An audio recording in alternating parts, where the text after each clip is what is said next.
Good evening, racing fans. Welcome to Racing Action from Grand River Raceway, beautiful Elora, for this Monday evening. A bit of a warm night, but I see the Seagulls are here, ready to watch some great horse racing. We have 10 races tonight, including starting in race number 2. We have two divisions of the Battle of the Bells for 2-year-old pacing fillies. Of course, the final next Monday afternoon. And just remember, Monday afternoon. Don't be showing up for this time and thinking, where did everybody go? 12:30 next Monday. But let's get to the racing action here this evening. The track is listed as fast. The announcer is listed as slow. And it says clear sky, but I can clearly see that's a lie. It's got some white fluffies overhead. That's not clear. At least clear to me that it's not. Let's look at the changes. Race number 1, no changes. No changes, race 1. Race number 2, no changes.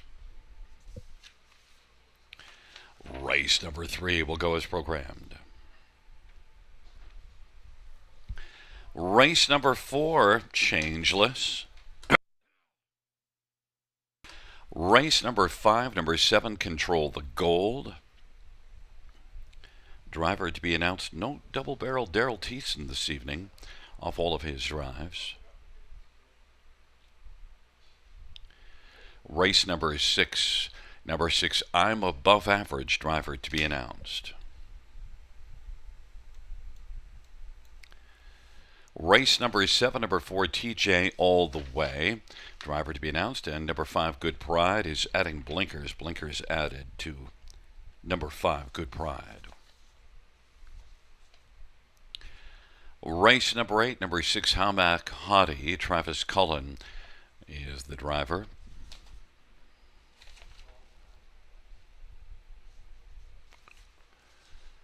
Race number 9, number 6, St. Lad's Cash, driver to be announced. And the 10th race, number 5, Sporty Bob TBA, number 6, Tango Sealster is scratched. Once again, reviewing races 1 and 2.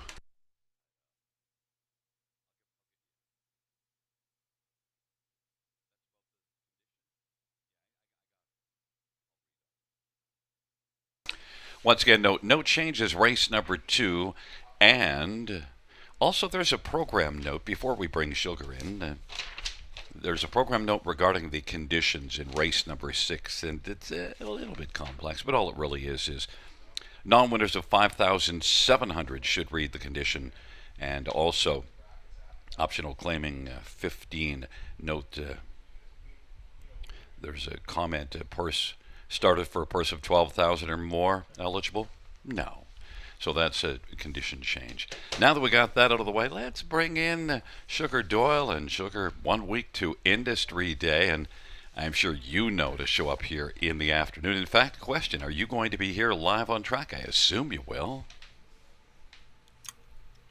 I am. I'm really looking forward to it. Our racing team from London was down there last season for Industry Day, and I believe Greg Blanchard and myself are going to be on track once again this season. And on the desk, of course, Robert Reed Jr., who's gone on to be a racing official with AGCO, not on the desk this time around, but I'll look forward to working with Greg. There's not a lot that he doesn't know about harness racing. One of the top guns in all of broadcasting in North America for harness racing. Greg is Mr. Polish. He has got the smooth and a lot of experience, but also does his homework. And not to say that you don't, but I'll tell you, it's hard to sneak one by Greg. He really comes rocking and rolling, and just he's got so much. Plus, you know what? The camera loves him. Camera loves him. I mean, he's just back off of Prince Edward Island vacation. You get over to New Brunswick as well to visit some horse racing friends there. So he's fresh, but he came back thrown right into it, right? I think he came back Friday night. He was calling Mohawk on Saturday night, Clinton Sunday, and he may be down your way this evening. I'm not sure, not 100% positive, but he might be down there this evening checking out the Battle of the Bells. Doing his homework and due diligence always does. And look at the other thing I mentioned, and I'm sure 12:30, but we'll say it again. So next Monday, don't be showing up around 5 o'clock. Every year when I'm walking out, there'll be one or two people waltzing in. Where is it? Oh, What's going on? I heard you mention that, Gary, and it's great to bring up. Might want to bring it up a few times this evening, right? Because the Monday afternoon matinee might not be on some folks' radar. I remember showing up there last week. You want to be there early too, right, for a parking spot because there's a lot of vehicles around on Industry Day. Yeah, and both of us being night folks, we struggle to get out here for early for that 12:30. I know for you and for me, it's like, oh my God, really? I got to get up at that time. Oh, Gary, I probably gotta have to get up bright and early, like 9:30 a.m. that morning. My God, that's horrible. I know there are people that get up earlier than that, but it's not us. Listen, we'll Uh, talk to you about the pick five. I'm sure you got a great pick five. You were going to say something. I was. Speaking of bright and early, I was so happy to see Dan Clements up and going early. He normally puts up a post on X or Facebook.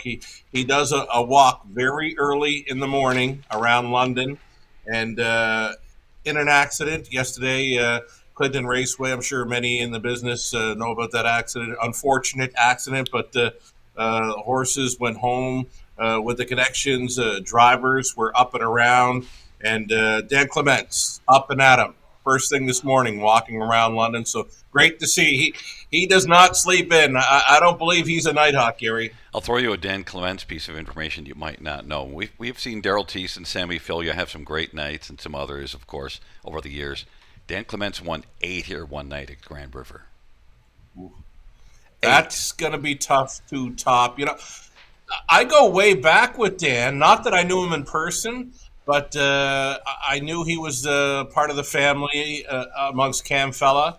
I'm just a kid in Summerside, Prince Edward Island. Happened to message him on harnessdriver.com. Mailed me out like the Cam Fella video of his big run at the races. I think there was a sweatshirt and a poster involved. Dan Clements is good people. Absolutely. And 8. That's the number. He hung up a big number that I think it's going to be tough to go. I know at Flamborough the There. record is actually Callie Rankin was 7.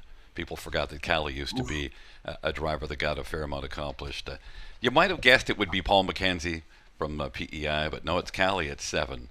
But well, That's look, that's a big number. I'm not sure I've ever called more than 6 driving wins for fellows or ladies in London. And Natasha Day, of course, she's had 5, but I don't think I was calling that night. Melissa Keith would have been on the mic for a Harness to Hope event. Alfie Carroll, I believe, had a half dozen one evening, and maybe a few others have, but Alfie, one of my favorites in London, he definitely got 6 one evening. I did a 20-minute interview with Alfie Carroll on a show at Flamborough Downs, and people were saying to me, "You're not going to be able to do 20 minutes with Alfie Carroll because Alfie doesn't say a whole lot." But no, he was great that day. He had a lot to say, and I happened to get into the right things. But it was actually great, and he was happy to come on. Some folks can surprise you. I mean, we used to do pregame shows on the set here, and folks you would think would come in and have lots to talk about. Well, they get in front of a camera, and it's a different story. Other folks that have joined me on pregame shows or even upstairs on the mic for a bit, you'd be wondering what's going to come of this. And big surprise, and Alfie Carroll always has something to say when I run him into him in the paddock. The Carroll family, very nice people. Well, and there's the point. He didn't really want to come on, but then he said I should because he knew that I would ask him certain things. And then I got talking about his family, and that got him rolling because he really loves his family, and they've played a big part in his career, as they do with most people in harness racing. It's a very family-centric business. 100% Alfie, family and hunting. He's all country. We'll talk to you in about 7 minutes to post time. Perfect.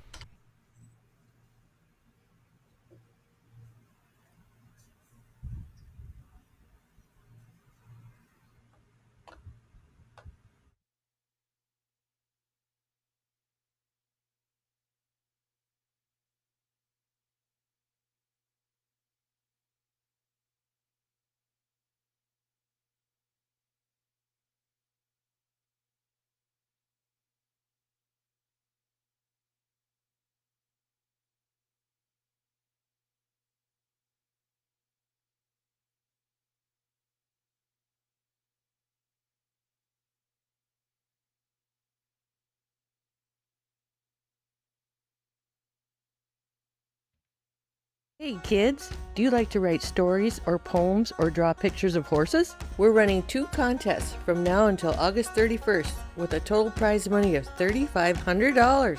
For the Youth Literary Derby, Ontario students in grades 3 to 8 can submit either a short story or a poem with standardbred theme. Poems and stories are judged separately. If you like to draw, then the Youth Art Derby might be for you.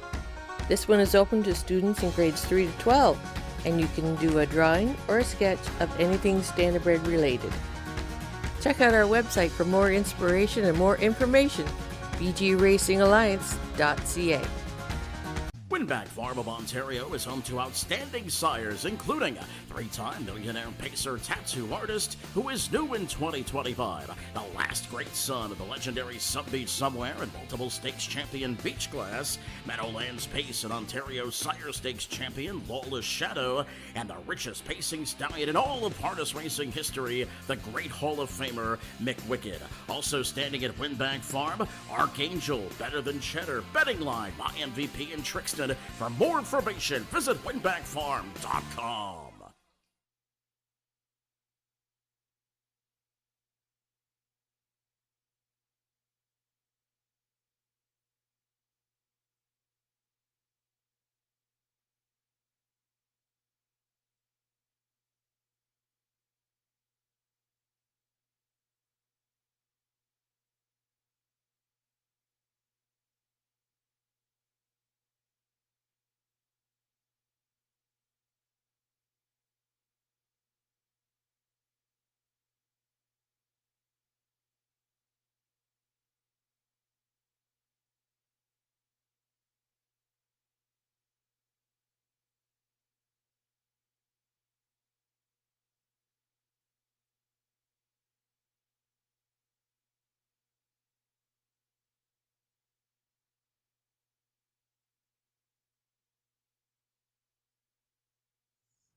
Doo-doo.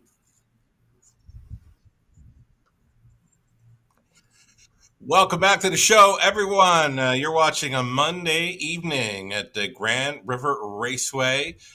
1 week, just 1 week out from Industry Day. Battle of Waterloo, a final, plus Battle of the Bells finals. Of course, eliminations for the Battle of the Bells taking place tonight, races 2 and 4. You're going to see many of the Mohawk regulars shipping into drives. You get Jameson, McNair, James McDonald, Bob McClure is with us, and Scott Young, Jonathan Drury, just a couple more names from the driver's room at Woodbine Mohawk Park, all on track this evening, driving in those limbs for the Battle of the Bells.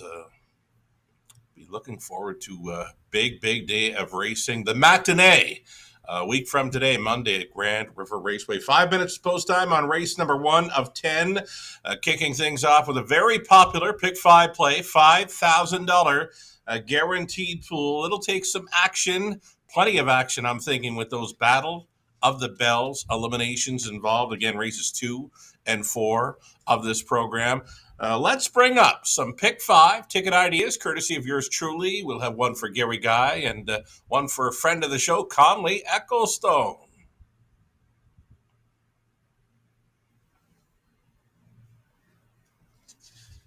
In the opener, opening up his favorite, number 5, Oceanside Magic. And nowhere to be found on my pick 5 play, race number 1. I've gone to the 1 and 4. I'm using I Bet You a Kiss, the 1, and number 4, Dream Shot, who was very good, going to Jared Bothwell in the latest. Pretty much gate to wire there for Newmark, 53 and 3. The rest of them, they'll have to go some to beat the 4, Dream Shot, in the opener. Race number 2, Battle of the Bells, elimination heat. Number 2, Daya, Joe D. Jameson on board for trainer Jack Darling. Comes from the Jack Darling Stables Limited, daughter of Bulldog Hanover. It's been first and second in a couple of career outings. 51 and 3 speed, second best to a clean deal in her latest. We love her chances, as well as the 4 TH Check Me Out, James McDonald on board for trainer Blake McIntosh. Then we're going deep. We're going to go 5 deep in races 3 and 4. Potential for price players to show up in the third and fourth race this evening. And if we can get on over to race number 5, we're going to go all in on the 6, Bet the BB. The Cullen Barn finds a great spot for this class dropping son of all bets off, Travis Cullen, on board. He's the owner as well. His mom, Jody, does the training. Number 6, Bet the BB finds a great spot. Take it off the schneid in there. I'm going to go for $20 even on a 20-cent wager. One more ticket to look at. We'll bring in track announcer Gary Guy with his best go. Well, I'll get moving along quickly here and look at, you said you couldn't see anyone with 5 Oceanside Magic. Well, now you can. Ooh. On top, my top pick, James Montana for Sean Stacy. I left your 4 Dream Shot off, and yet I'm the one that took Dream Shot last time out, and you were like, what? Moving up to non-winners at 2. Got to take your shot, so I've got the 5 and the 1, I bet you a kiss. Race number 2, you got the same 2 as you, different order, but same idea. It's Dia and TH Check Me Out. Race number 3, where you went 5 deep, I had to narrow it down, and I took your 5th one, HB Tourmaline and Honey Wash, one that you left off. So I don't know, man. We're looking at that third race differently. Yeah, 100%. We're all over the place, aren't we? Yeah. Now the 4th race, we both like Gentilly, and then I also have Front and Center. That's your 4th one. So I only went 2 deep in there, the Battle of the Bells, 2nd leg. And then in the final dash, I do have Bet the BB, but then I can add a couple. And I added Crunch Hanover. Crunched the field last about, but in tougher. And then also one Beach Tour on the inside. One that always gives a good showing. Last race wasn't as good, but I think we'll come right back.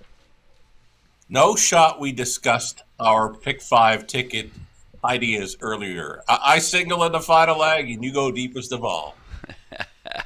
No, it's just we don't look at each other. Is Conley around, or is he on holidays? I'm not sure. He might have a ticket for us. Is there a ticket for Conley? He is. In to go. Friend of the show, of course, using 1. I bet you a kiss, and the 5 Oceanside Magic. So he's in to go with a couple of favorites right off the bat. He's going to go deepest of all in races 2 and 3. He's 4 deep. Battle of the Bells, Elimination 1, race 2. Then he's 4 deep in the 3rd.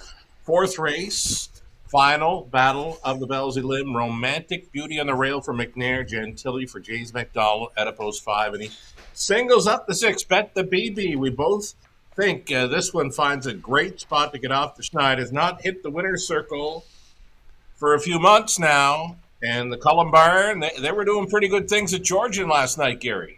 Conley also left Dream Shot off. And the Cullen Barn, well, look, they do good things all the time. And also Hurricane Hensley had himself a little bit of fun, too. Hard to overlook the Cullen, the Hensley Barn at any track in Ontario right now. And when they get rolling, it just keeps on rolling. No, look, strong horsemanship right through the family, and the Hensley-Cullen tandem. It's quite a great one. And look, I love seeing them win. Love Eddie Hensley, great guy. And Travis, very quiet. He's the quiet assassin.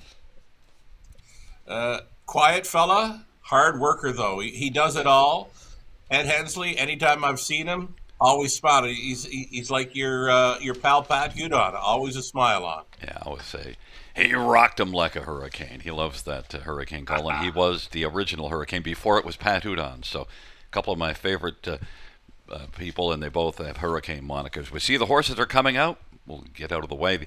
Had a camera by the Ontario Equine Education and Employment Program.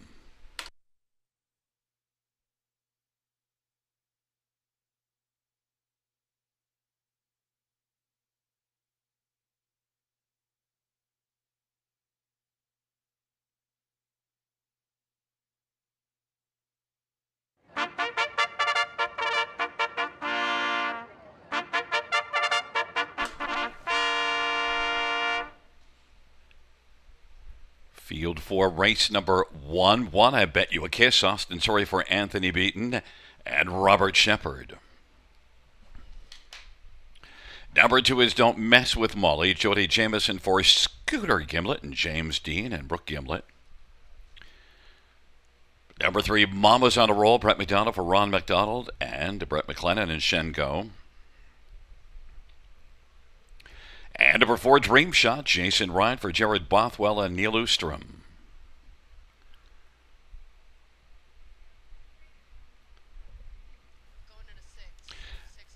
Number 6, Lady Wicked, Garrett Rooney for Gerald Lilly and St. Lad's Farm. Number 7, Tempting, Jay Harris for Sean Stacy and Nickway Farms. And number 5 is Oceanside Magic, James Batana for Sean Stacy and David Lumsden. Let's get a look at this field. And, well, we're going to start with number 4, Dream Shot. And, well, I called my shot last time out, but the fans were all with us as well. Heavy favorite and then crushed the field. Maiden class, though. First start, Jared Bothwell moves up a level.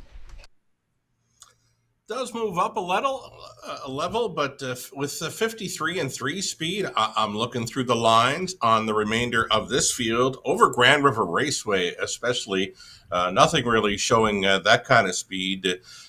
In order for someone to take her down, they're going to have to find a second or two to match her speed. Dream Shot, Jason Ryan goes on tonight for Jared Bothwell. Well, what did Robert Reed tell me? Time only matters in prison. Dream Shot, 3-2. The fans are going with you right now. Number 1, I Bet You a Kiss. Well, this is one that's got to win on the air. But how about the overall record into the top 3? It's had 12 starts, and how many of them are top 3 finishes? All of them. Right on. You can't go wrong with this one. Has now had a start under trainer Anthony Beaton, and a very good one, too. First up forever, and just missing by a head to Tempting. Rail to work with. Austin Sorey likely has this one racing up close this evening. Price is right, 4-1. Again, second time for the Anthony Beaton barn. I want to get through a few more here. Number 2, Don't Mess with Molly. Scooter Gimlet loves Scooter, but he trains this one, but he's put Jody Jamieson down. How about that now? You're going Gimlet. Take nothing away from Carter. Doing great things in any one of our newest drivers in Ontario, right? Now he goes to the veteran, Jody Jamieson. That's got to mean something, right? Yeah. Who's this Carter? I don't know who you're talking about. Scooter. But Double J certainly has had a lot of success throughout his career. Made a few dollars, and Don't Mess with Molly. Just a few. Certainly could be better in this spot. And we'll get to number 7, Tempting, because, some people will be tempted. 3 wins in the past 4 starts. Gate speed factor. Very popular in the win column. You mentioned it. The 3 wins in the last 4 outings, and just on the form alone, and maybe to show some gate speed, because there's not a whole lot of it to her left, really. I think the 1 and 4 have some speed early, and maybe the 7 hits the top 3 early as well. And the reason why I wanted to rush through, and actually we have more time, but I wanted to get to number 5, Oceanside Magic, because I know you do. We disagree, and that's my top one. But it's James McDonald and Sean Stacy. Sean's been training this one all along, and Jason Ryan drove last time out, Tyler Jones before that, but now James stepping aboard, and I think James is a PEIer. Where is your loyalty? I just couldn't get there on this one. I mean, Tempting beat this one last time out when Tempting was racing off the pace at 17-1. Oceanside Magic somehow, in some way, has got to find 2 seconds to beat these. Maybe it's James McDonald's that can shave that 2 seconds off what she's been showing. Yeah, I'm going with the James McDonald factor. I think James shows up here and often gets more of these horses. And, a horse that's really might be a value play is 3 Mamas on a Roll. Isn't on a roll right now, but also is 8 out of 11 in the top 3 on the year. Not doing too bad. Mama's on a roll. Brett McDonald on board for his dad, Rob McDonald. Second time Lasix angle. The more I looked at this race, Gary, there's not a horse I would leave off my ticket if playing tries and supers. I'd be using that all button on the end of the try and superfecta. Well, let's see how it unfolds, because we have a difference of opinion, and, well, All opinions don't matter once it's over. It's I Bet You a Kiss and Don't Mess with Molly on the inside. In the center, Mama's on a Roll, Dream Shot, and Oceanside Magic. To the outside, Lady Wicked and Tempting. Field of 7. It's race number 1. First of 10 dashes on a marvelous Monday as we are gathered at the river. Field for race 1. Tempting spots the field about 4 or 5 lengths, and first to blast out, Oceanside Magic, then Dream Shot. Mama's on a Roll, Don't Mess with Molly, I Bet You a Kiss, and Lady Wicked.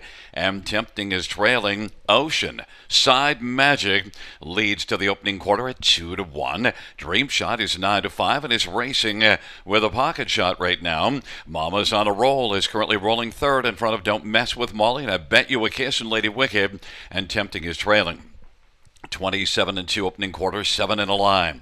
Oceanside Magic is getting a little antsy there on the lead, and so now Dream Shot is going to pop out. Dream Shot comes around Oceanside Magic, who's racing, filling the pocket. 27-2 quarter, and now on top as they race their way up towards the half is Dream Shot. Oceanside Magic appears to be more settled now in the pocket, and to the outside, Don't Mess with Molly. Mama's on a Roll is now racing fourth because Don't Mess with Molly and Double J has come on to take over third.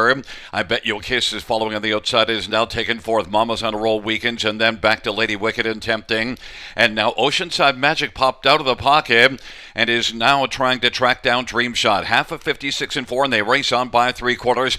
Dream Shot leads by half a length over Oceanside Magic.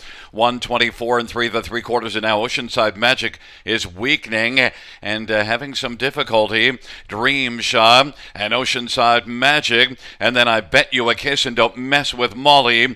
Dream Shot as they turn for home. On the outside, I Bet You a Kiss is getting a little bit closer. Dream Shot, I Bet You a Kiss, and Oceanside Magic up the inside. Dream Shot continues on off 3/4, 124-3, and is going to be the winner against I Bet You a Kiss. 154 flat. Oceanside Magic third. Dream Shot, well, moves up from the maidens and says, yeah, non-winners at 2. Yeah, no problem. Yeah, 154 flat, did it quite easy. When the 5 took her best shot through that third quarter, they battled.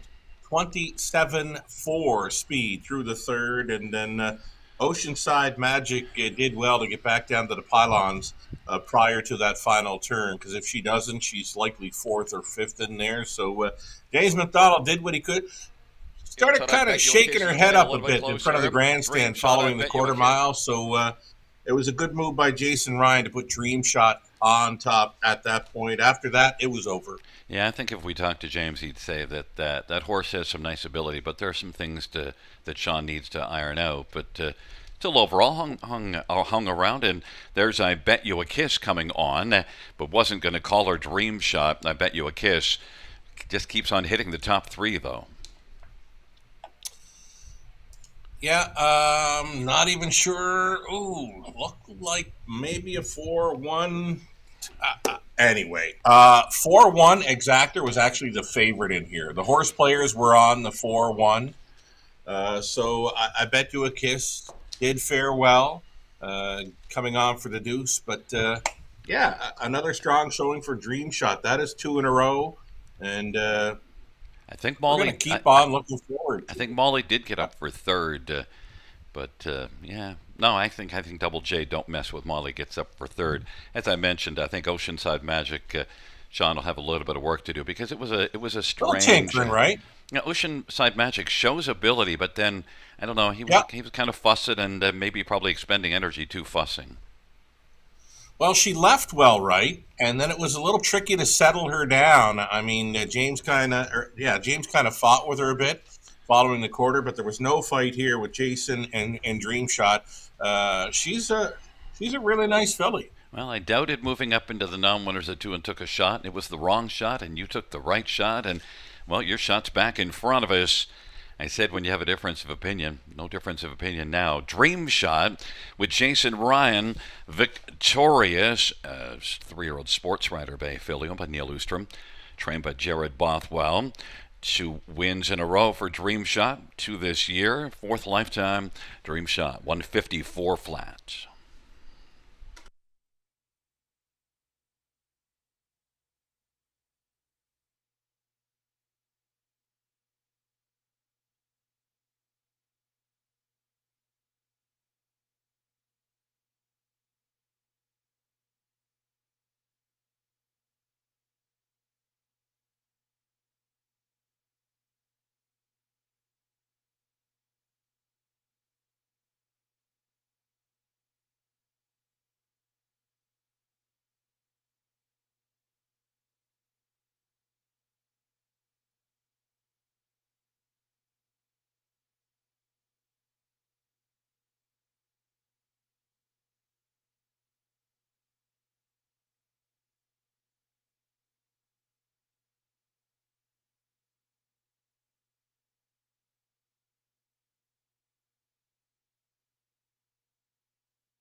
First race payouts for Dream Shot, 560, 350, 270. One, I bet you a kiss, 250, 250, and two, don't mess with Molly, 350. $2 exactor, $13.40. Dollar try, $18. Dollar super, $35.85. 20-cent super, $7.17.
First race over a finish from the top is a 2-3-7-1-4-5-6. That's 2-3-7-1-4-5-6 on the bottom.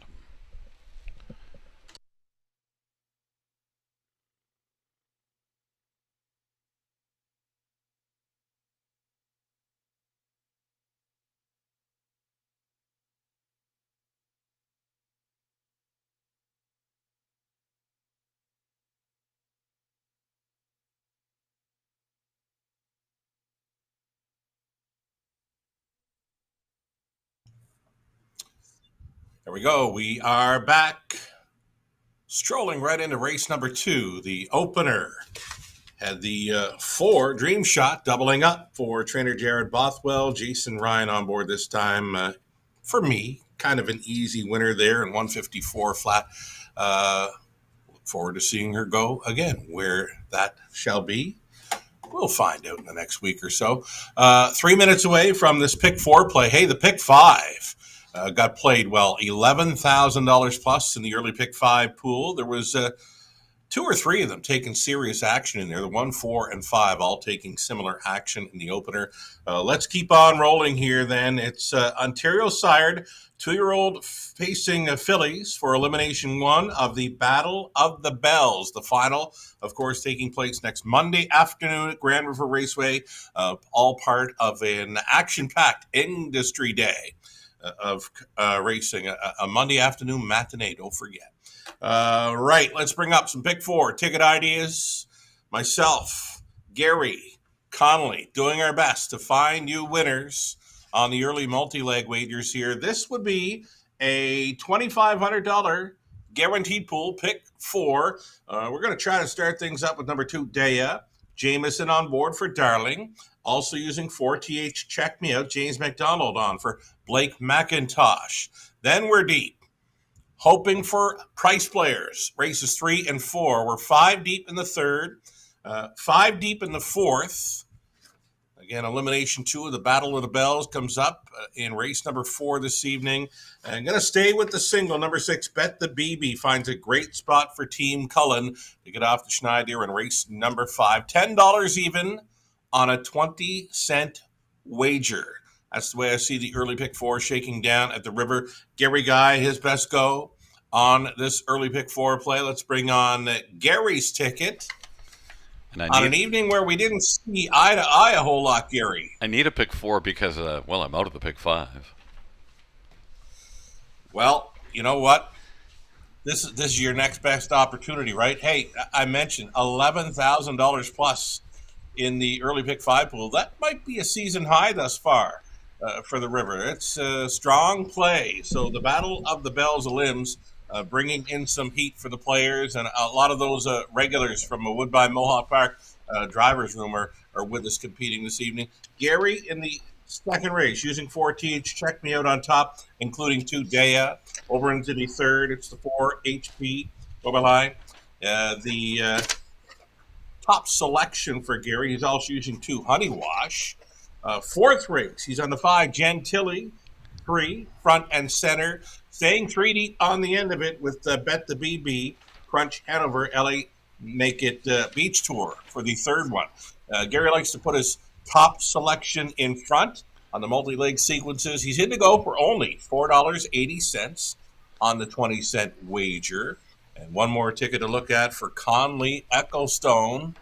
Myself and Conley were kind of seeing things through the same eyes, it appears. He's gone 40 in race number 2 using a 2, 3, 4, and 6. He's 40 again any third, 1, 2, 3, and 5. So Conley hoping for price players, races 2 and 3. Fourth race, he's gone to 1 Romantic Beauty for McNair and the 5 Gentilly for James McDonald. And he's with me on the single, race number 5. Both of us thinking Bet the BB gets the biggest shot on the end of the early multi-leg wagers. Conley in for just $6.40 on his 20-cent pick 4 play. Again, a $2,500 guaranteed pool here, part of the go-to wagering menu at Grand River Raceway. The go-tos are the pick 5s, races 1 and 6. The pick 4s, races 2 and 7. Non-jackpot high 5s, races 5 and 10. Next voice you'll hear, Gary Guy. Field on post braid for the second, the Battle of the Bells, and number 1 is Savor the Moment, Garrett Rooney for Jeff Williams in Martin Stables. Number 2 is Daya, it's Jody Jameson for Jack Darling. And number 3 is Malicious Speed, Doug McNair for Carl Jameson, Don McRae. 4 is TH Check Me Out, James Montana for Blake McIntosh and Ozzie McKay, and Gilles Landry. Number 5, Lavender Sealster, Paul McKenzie for Dr. Ian Moore in the Lavender Stables. And number 6, Talbot Kristen, Bob McClure for John Pentland and Doug Wilson and Gary Volpe and Ellen Alper. Field of 6, race number 2, Battle of the Bells, first elimination. And we can mention that the top 4 plus one of the 5th place finishers by draw will be into the final next Monday afternoon with a 12:30 post time.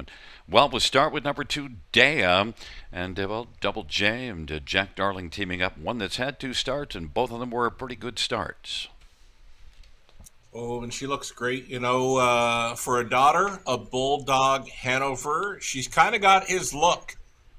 Not in size, but in shape, style, and mannerisms. Dea looks great here for owner-trainer Jack Darling. Jody Jameson, of course, got Bulldog Hanover's career underway when he was in the driver's seat in his first few seasons. So Dea, for me, kind of popping off the page. The Elite Four should offer up a pretty stiff competition there.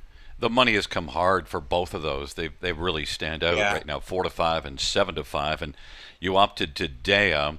And look, the track record, I think, for fillies is also on the line. Manhattan Mayhem at 153. I got to believe that goes down. Really? Okay, we got a great shot at taking down a track record for 2-year-old fillies tonight. Because, we've seen it, Gary, this meet. Horses that are showing, 51, 52 at Woodbine Mohawk Park coming in. They can get around Grand River almost just as quick. Indeed, that 153 track record for the 2-year-old pacing fillies in jeopardy here early tonight. And a warm night. And, we better check out the 4. TH check me out. James McDonald for Blake McIntosh. And, I'm right back with James here, even though the first race didn't work out. This is one that's had a little more experience than the 2, a couple more starts. Got a few more starts, but I'm not sure. The program line appears to show this one being roughed up a bit, maybe in the early going, though they were only at the half 56-2, so not so bad. There was a big push around the half mile for this one to go 3 deep and clear, and then just a little light on the end of it. Still stayed on for 4th, 152 flat in a gold event, won by a clean deal. The start before that, though, second best, home 26-3 for a trip in 51 flat. TH check me out, a daughter of Cattle Wash. Just like the Green Manalichis on the trot, I love these Cattle Wash offspring on the pace. Another one to get to is number 6, Talbot Kristen, Primetime Bob and John Pentland teaming up here. And grassroots, but moving up because they looked good in the grassroots. Finds a good spot to make the final of the Battle of the Bells. I'm not sure she can go with the 1 and 4, but her latest shows she might be able to show a trip over Grand River Raceway in 53. So top 3 finish for me, Bob McClure. Number 3, Malicious Speed. Doug McNair tends to win once in a while here at Grand River, or a lot more than once in a while. And Carl Jameson, he's had some Battle of Waterloo success. Oof. I guess he has, and so too is Doug. 23-1. Longest shot on the board right now at 25-1. I just went with McNair to be best of the rest. Another daughter of Cattle Wash right here. And one more that I used on my ticket for 3rd, Lavender Sealster. Paul McKenzie and Dr. Ian Moore made a break last time out, but the start in the gold, at least you see coming home the back half. Look at that back half, 53-2.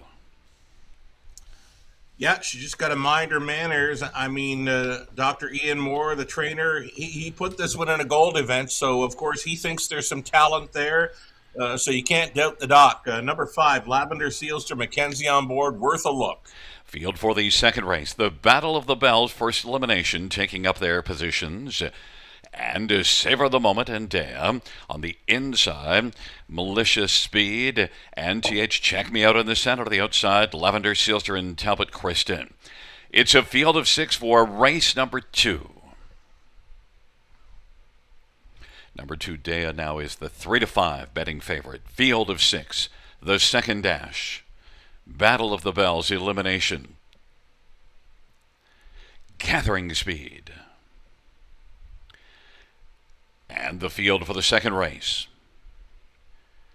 is at the start of the off, and Dea moves out well. Malicious Speed, though, a little more speed, and TH Check Me Out is also driving. It's Malicious Speed and TH Check Me Out. Dea's third. Savor the Moment is racing fourth, and then it is back to Talbot Kristen. Lavender Sealster is trailing. TH Check Me Out, and James McDonald is going to come on and grab the lead. Even money on the board, and now quickly popping out from third. Dea is quickly going to surge up on the outside. James looks over his right shoulder and can see Double J and Dea driving. And Dea on the outside now is going to press the issue and come on and clear to the front. 27-3, opening quarter. And it is Dea. TH Check Me Out. And racing position third is Malicious Speed. And then Savor the Moment and Talbot Kristen. Lavender Sealster to the outside. But now is racing a little bit closer. 27-3 opening quarter, and Dea leading. TH Check Me Out. Dea's 4-5, and TH Check Me Out even money. Heavily backed on the tote board, those two, and Lavender Sealster now is coming on. Lavender Sealster, Malicious Speed is now fourth, and then Talbot Kristen and Savor the Moment. Dea sharp though. Lavender Sealster on the outside is taking over second. TH Check Me Out is racing on the inside third. Then Talbot Kristen now has come on to grab fourth. Malicious Speed, and Savor the Moment is back trailing. Off a half of 57-2. They race by three quarters, 125-2. Dea still the front. Dea, Lavender Sealster on the outside gets a little bumpy, and Paul McKenzie has to steady this one a little bit. And Savor the Moment went off stride, and it is TH Check Me Out still on the inside, maintaining second and trying to collar Dea. And now Dea, TH Check Me Out up the inside, getting a little closer, and on the outside Lavender Sealster, but Dea presses on. Dea wins it. TH Check Me Out second. Lavender Sealster, Malicious Speed 153-3. Sugar, the two that were heavily bet did battle to the finish, and Dea looked pretty darn fine. Real good. I mean, the initial lineup was 4-3-2-1, but Jody wasn't going to take a backseat to anyone in there. He made the winning move at the quarter mile.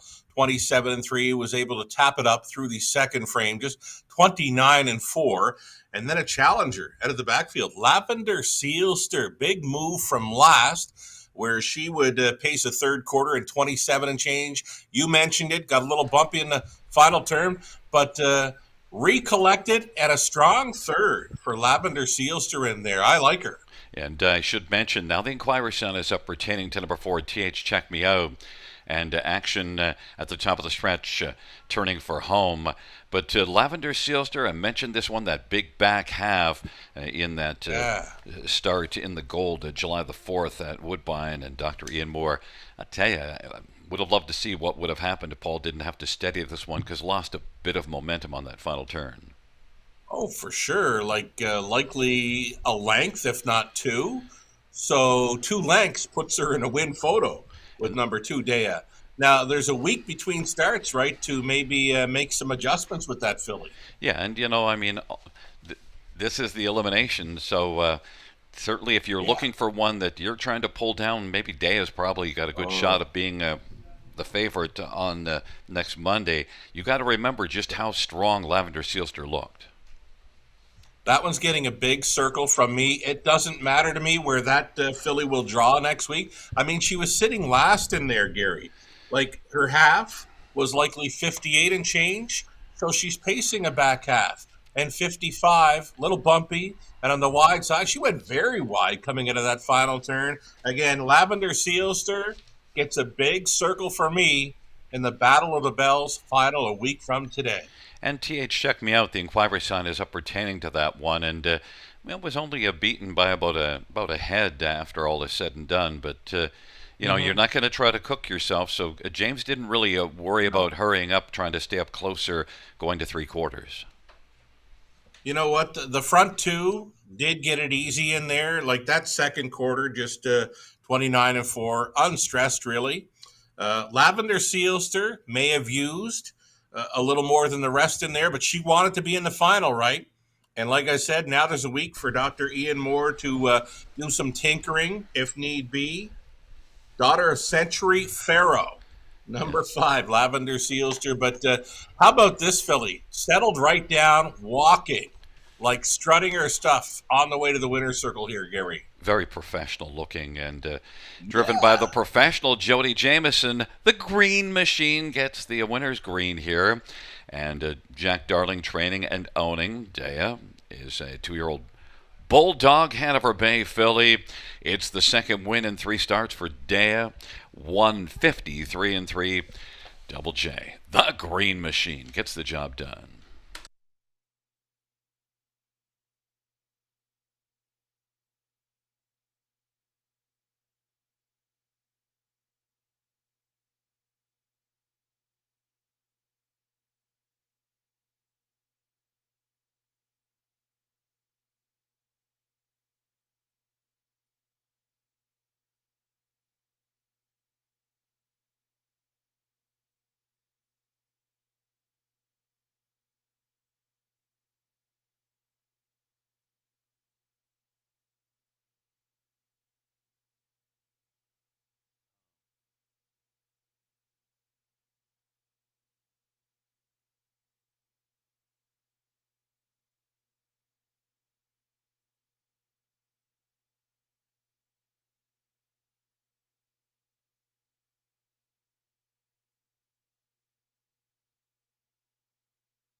Fans note as you see judges reviewing for a possible pylon violation in that second race.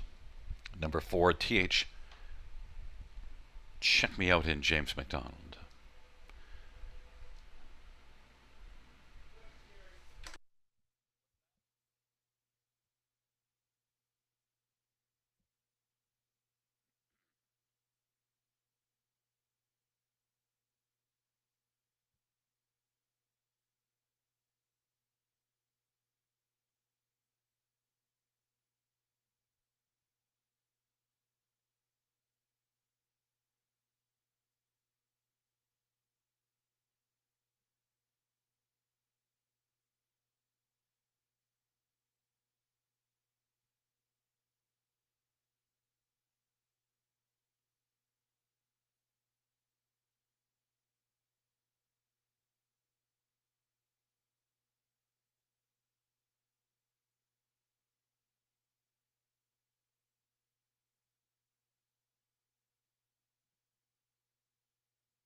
Fans, as it pertains to the inquiry, the judge's ruling that number 4, TH Check Me Out, went over a number of pylons, but only inside of one, which is a violation. So the total is not a violation, must be inside of 2 and lapped on. So therefore will stand.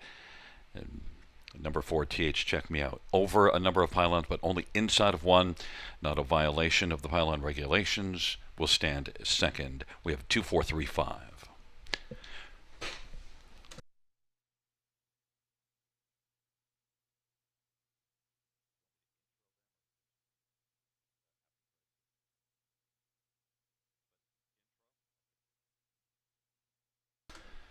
Fans, just coming up in a second, we'll have prices and then an interview with the Green Machine, Jody Jameson. Prices coming up just a few seconds.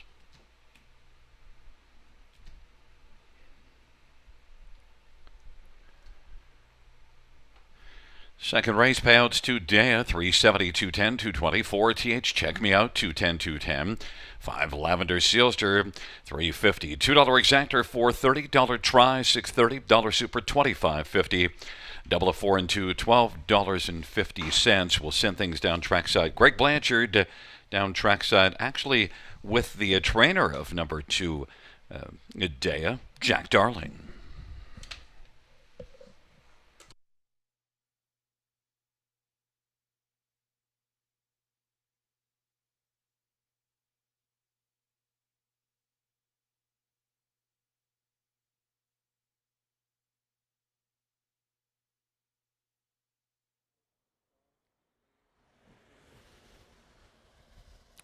Thank you very much, Gary. Yes, Jack Darling joining me here. All smiles after Dea gets it done in her Battle of the Bells elimination. Just talk about preparation with the filly, switching from Mohawk Park to the 5/8 mile venue here. Was there much to worry about in that regard, and did you change anything with her prior to tonight? No, I didn't change anything. Just very mild week. This track is noted for being easy to get around, so I wasn't worried about anything. And her progress so far this season, you have to be pretty happy with what you've seen from her so far. This is a homebred, obviously. So was she a natural kind of from day one? She was really good from day one. Very honest. She's a filly that likes her work, and that really helps.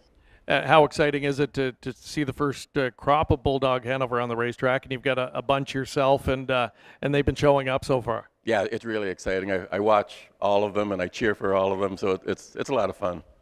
What have you noticed? Is he stamping them in any certain way that you've noticed so far? Well, they sure look good. Like, they're just outstanding looking horses. The ones that I'm training are very smart and have speed. They seem to have everything going for them, so we'll see. And just a final thought, just on your filly's effort tonight. Was she as good as you expected? Maybe a little bit better. And what will you do with her between now and next week for the final? Yeah, I was happy with her effort. Looked honest on the top. Jody said she was really good. Seemed to win in hand. So she's a little bit like the old man Bulldog. She doesn't really get tired coming to the wire. After the wire, she keeps going. So we're looking forward to that. Well, listen, good luck with her next week. Congratulations. Okay, thank you. Jack Darling, his homebred Dea, going to get down in the first battle of the Bells elimination.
Second race order finish from the top, 614235. That's 614235.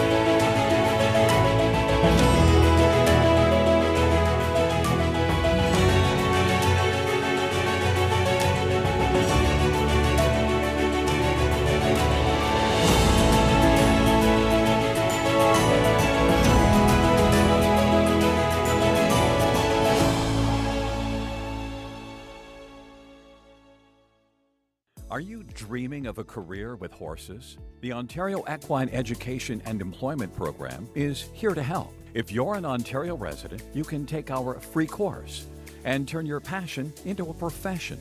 And employers can register for the program and receive wage subsidies, 50% for up to 18 weeks, or a maximum of $5,000. It's a win-win for job seekers and businesses alike. Ready to take the reins? Visit OntarioEquineEducation.com today and start your journey in the equine industry.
There's a look at the paddock camera presented by the Ontario Equine Education and Employment Program.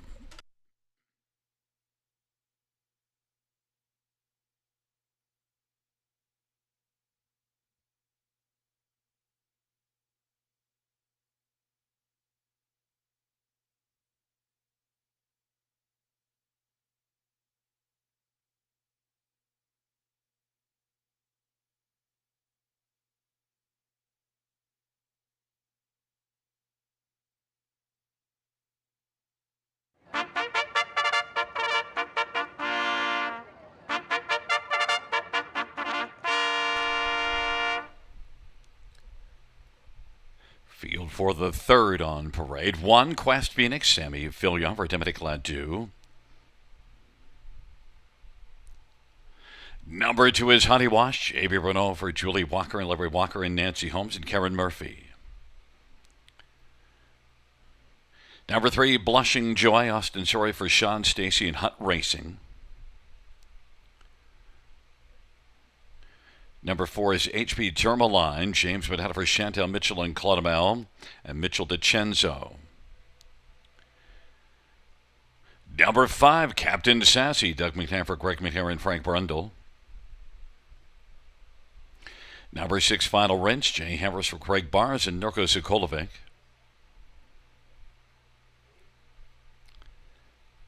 And 7, Groovy Baby Yeah, Travis Cullen for Jody Cullen and A1 Stable. Field of 7, race 3, 2-year-old fillies on the pace. And, well, Sugar, we have that great sponsor, the Ontario Equine Education and Employment Program. Well, I've got the employment, and you know what?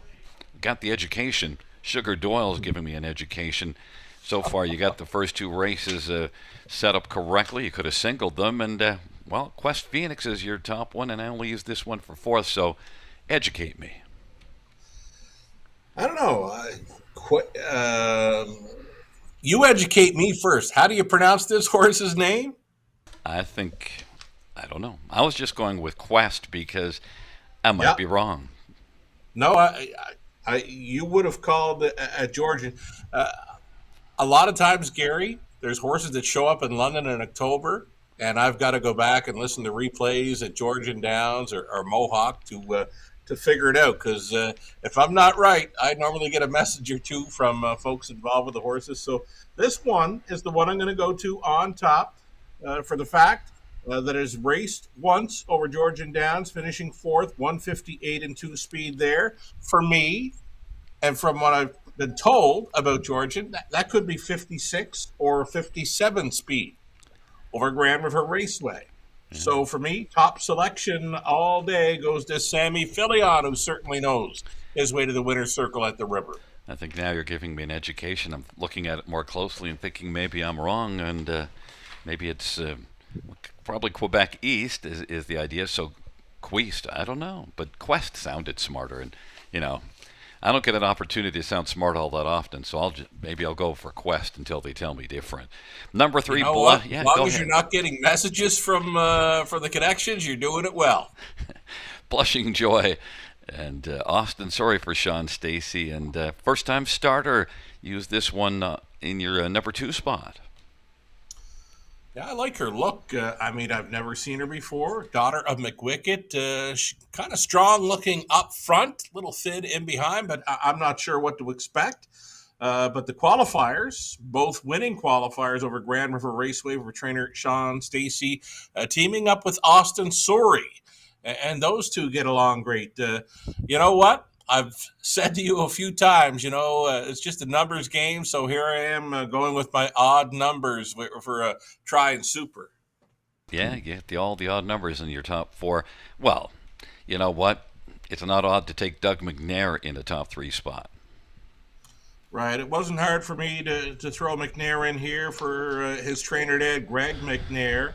So Captain Sassy's daughter of Captain Treacherous, number 5, Captain Sassy, offering up some 6-1 value, and one of the more experienced, actually the most experienced of these, has been out twice, both at the river and then at Woodbine and Mohawk Park. Captain Sassy trying to show a little more here this evening, looking for that first on the board finish. I think I'm going to end up going with Quest. I'm starting to think you might be leaning me in the right direction. You know what? Number 7, Groovy Baby. Yeah, you mentioned Travis had himself a night last night at Grand River, and he's not averse to carrying it over here for Jody Cullen. And here's the thing with this one, was involved with a 9-horse field last time out. Managed to pass a few horses, gain a few lengths on the front enders, home in 29 flat. Down to a field of 7 here. So not going to be that far back. Team Cullen, the A1 stable. Travis driving for trainer Jody. I'm giving this one a big shot. Longest shot on the board. Get out of here. And how about my top one, number 4, HB Tourmaline, James McDonough, Chantel Mitchell? Yeah, 55 and 4 speed over Woodbine Mohawk Park. Is it the James McDonald angle why this one is sitting at 2-1? That's the big question. Well, certainly can't be because I took him. That would have driven the odds up, driven her up, I think, at least to the way things are going. And it should go that way. Field of 7, Quest Phoenix, Honey Wash on the inside of the center, Blushing Joy, HB Tourmaline, and Captain Sassy to the outside, Final Rinse, and Groovy Baby Yeah.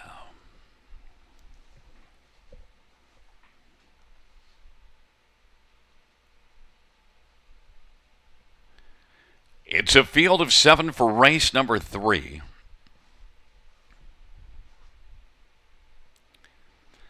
Number 5, Captain Sassy. First one to Blasto. Then Honey Wash and Blushing Joy. And HB Tourmaline. Then Quest Phoenix and back to Groovy Baby A. And Final Rinse, Captain Sassy. Sassy early leads by 3.5. Then Honey Wash, and then it is HB Tourmaline touring the turn third. And Blushing Joy is racing position fourth, and then it's Squeezed Phoenix and back to Groovy Baby Yay, and then Final Rinse, and they race past a quarter of 28. And it is Captain Sassy and Doug McNair. It's got a lead of a couple of lengths right now. Honey Wash, JB Renault is second. HB Tourmaline and James McDonald is racing third. Then Blushing Joy and Squeezed Phoenix, and then it is back to Groovy Baby Yay and Final Rinse.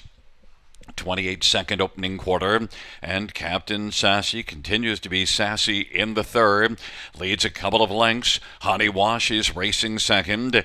HB Tourmaline now steps to the outside and is starting to move off of 59 and 1 halftime. HB Tourmaline on the outside gaining ground, is about 2 off the lead, and then Blushing Joy is fourth, Queest Phoenix is fifth, and then Groovy Baby Yay, and then back to a final race. And now HB Tourmaline is going to tour up and grab the lead from Captain Sassy, and leads it by a head, but now fighting right back. Doug McNair and Captain Sassy reclaims the lead. For now, turning back HB Tourmaline, who's ahead back 3/4, 127 and 4, and third is Honey Wash, and then Queez Phoenix, and then Groovy Baby Yay, and Blushing Joy, and they turn for home. Captain Sassy, HB Tourmaline. Second now, a length and 3/4 back, drops down to the inside, and Captain Sassy presses on, has turned back HB Tourmaline, and now Captain Sassy, very sassy in the third, is going to win it. HB Tourmaline, Queest Phoenix, and then Groovy Baby Yay.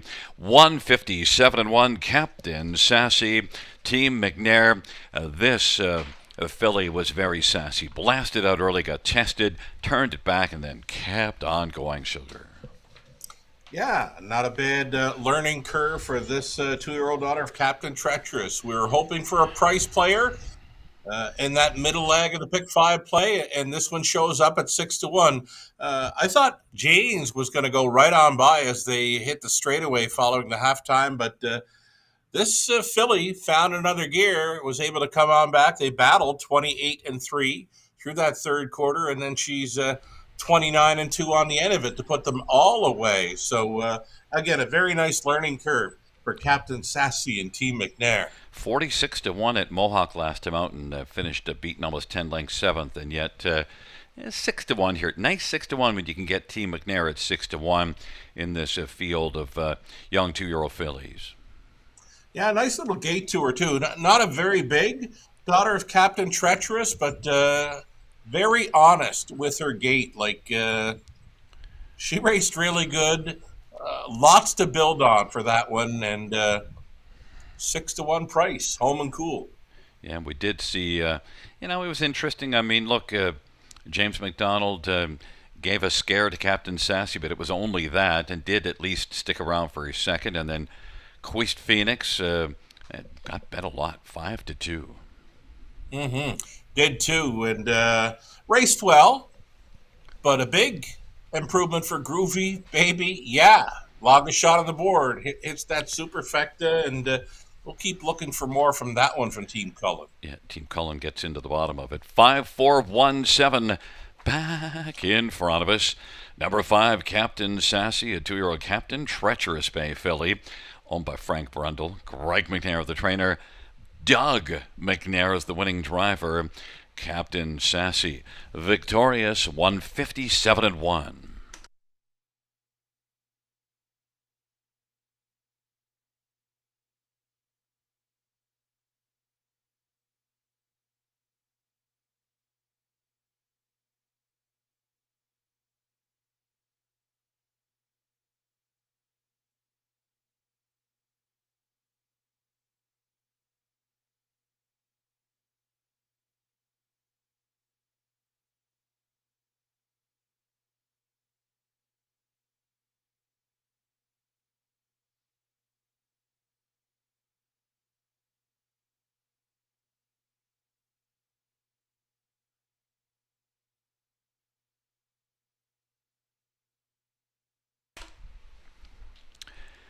Third race order of finish, rather prices: 5 Captain Sassy, 1420. 720 and 220. 4 HB Tourmaline, 350, 250, and 1 Queest Phoenix, 250. $2 exactor is 70.40. Dollar try 120.90. Dollar super 476.10. 20-cent super 95.22.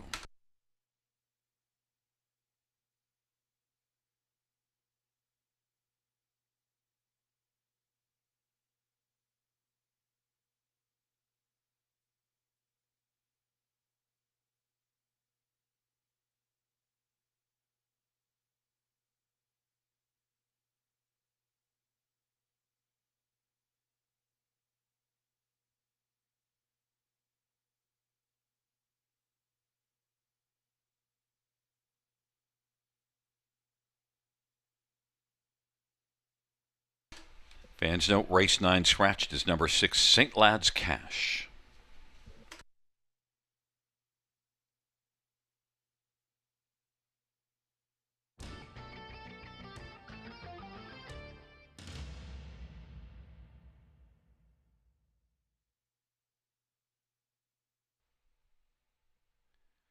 It's a field of 7 for race number. Fans note in race 5, Damian McClellan will drive 7 Control the Gold. Damian McClellan, race 5, driving 7 Control the Gold.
Third race, so her finish from the top is a 3.65.2174. That's 3.65.2174 on the bottom.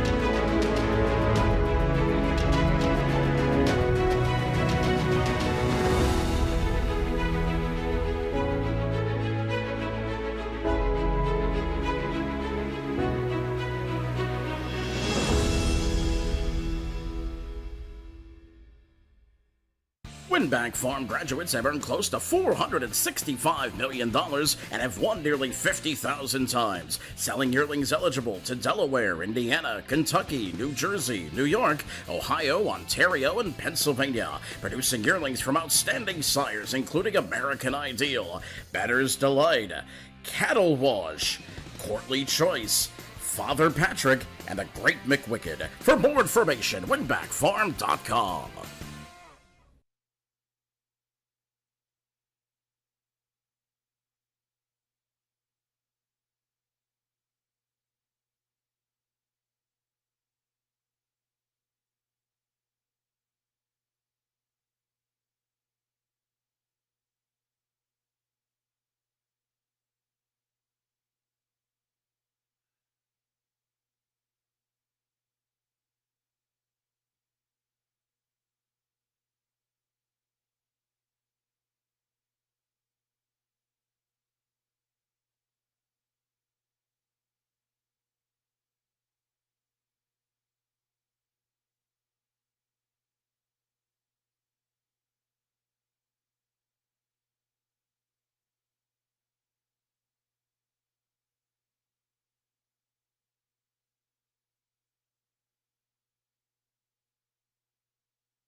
Field on post parade for the fourth race, the Battle of the Bells, elimination number 2. And one romantic beauty, Doug McNair for Greg Manhare and James Everett. Number 2, a bet, Scott Young for Jeff Williams in Martin Stables and Hudson Standardbreds and Al McIntosh. And number 3 is front and center, Jonathan Drury for Anthony Beaton and Dominic Chiravelli and David Mercer. Number 4 is P&G Shadow, Jody Jameson for Dr. Ian Moore and R.G. McGroup and Serge Savard.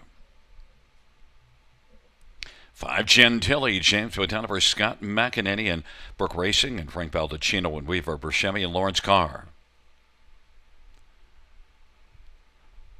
And number 6, Horse with a Plan, Travis Cullen for Jody Cullen and A1 Stable and Blair Kidd and John Collings. Field of 6, race number 4, second Battle of the Bells elimination. Let's get right to looking at number 5, Gentilly. Third last time out, Tadeo, who was second, and we already saw a race in the first elimination and was just about a length behind that one. And look, Gentilly also is one homebred of Rod Burke's that's sent north to Scott McEnany and the Connections, Burke Stable, and their breeders and owners. They've been on a ton of great horses. Indeed. Indeed, they have. And what a difference a few weeks makes, Gary. Back on July 4th, both the 5 Gentilly and the 4 PNG Shadow were making their career debuts. Gentilly was over 100-1 in there and finishing fourth, while PNG Shadow was just 4-1. But something was definitely amiss in the career debut for that 4 PNG Shadow, because she finished well back. But Gentilly, for me, going in the right direction, following that fourth where she came home 26-4 for trip 51-4. James McDonald hopped on board for her latest, closing up well to be third to a clean deal. And Adea, Scott McEnany trained, and James McDonald has been doing some pretty good things there tonight, yet to hit victory lane, but maybe it's right here, elimination 2, the Battle of the Bells. And Gentilly had some early interference to deal with also, and so lost a little bit of ground maybe early. But Gentilly and James, I thought this one would be heavily favored. We both have this one on top. You went to number 4, PNG Shadow, and you mentioned a bit about that one. And also, look, Jody Jameson, PNG Shadow. Jody's already got a win on the evening in that first elimination with Dea. And PNG Shadow did rebound nicely and win in a grassroots last race. Yeah, I mean, she shows 3 wins on the program lines. 2 of those victories were very easy qualifying wins. Those baby races, the program by Cujo's Primetime Racing, loved the baby races on video this season. Greg Blanchard was on the desk for them. So PNG Shadow, liked to get a big shot with these. Certainly turned things around last time versus her career debut. Something was for sure up with this filly on July the 4th, because she came back to race well. Back half 55 and change, and home of 27-3. PNG Shadow gives the trainer Dr. Ian Moore a shot at having a pair in the Battle of the Bells final. Number 2, a Bets had a little more experience than the first 2 we mentioned. 5 starts and consistently in that 52 and change range. Yeah, very consistent, right? And showing some back quarters in 26 and a bit. Scott Young knows this daughter of All Bets Off well, and deservedly 5-1 in here. She is definitely a top 3 threat. She could get better. Could be a second, could be a winner. Who knows? First time ever on a 5/8. Number 3, Front and Center, was second to Dea in a grassroots July the 7th, and then Dea, of course, moved up, and Front and Center stayed in the grassroots and had a really good outing. Finished second, but led a long way, 54-1 second last time out. Yeah, it appears to be some pretty good gate speed here. Jonathan Drury on board for Anthony Beaton. 52-4 speed over Woodbine Mohawk Park. As mentioned, the speed over the big track kind of matches up with the river. And we got to get quickly to number 6, Horse with a Plan, Travis Cullen for Jody Cullen. Outside chance, take back, and get what you can late. They want to make the final, right? And a quick thought on Romantic Beauty. This is Ken Middleton's top pick in here.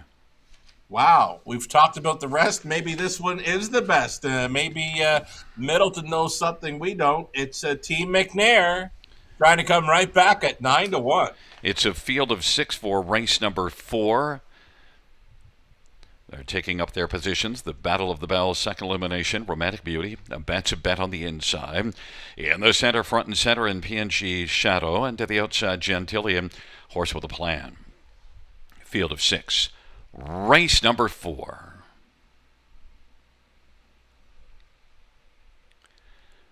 Field for the 4th race.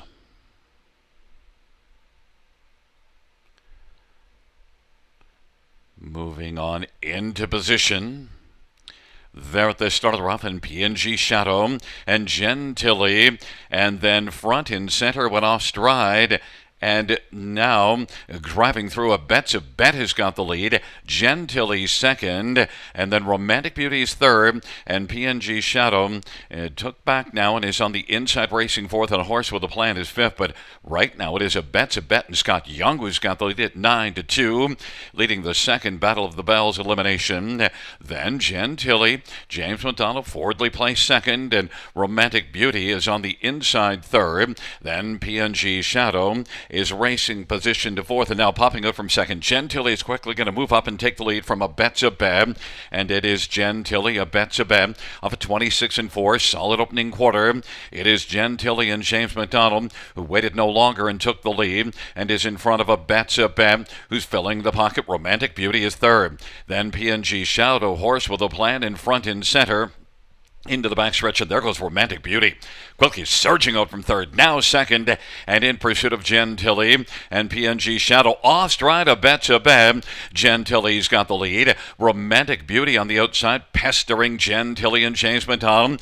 James is still not getting busy on the bike, though. Might have to, though, because on the outside, Romantic Beauty has come on to take the lead. Romantic Beauty, Gentilly, PNG Shadow, and a Horse with a Plan. Romantic Beauty leads him. Gentilly is right tight-nosed helmet in the pocket, though. And on the outside now getting closer. And then getting a little rough-gated PNG Shadow, but still stays with him. As the field turns for home, Romantic Beauty up the inside. Gentilly to the outside. PNG Shadow, Romantic Beauty, and Gentilly. Romantic Beauty rolling at the finish to win it by 3/4. Then Gentilly, PNG Shadow, and Horse with a Plan, 152-2. That is a new track record. And Romantic Beauty scores at 7-1 in the second elimination. Career debut, right, Gary? And you mentioned it at the end, Ken Middleton, top selection. Props to Ken on finding that 7-1 winner. And wouldn't you know it, without me going on the all button for leg 4 of the pick 5, the only one I left off the ticket was the rail horse for McNair. If you're ever going to do that, you almost deserve it.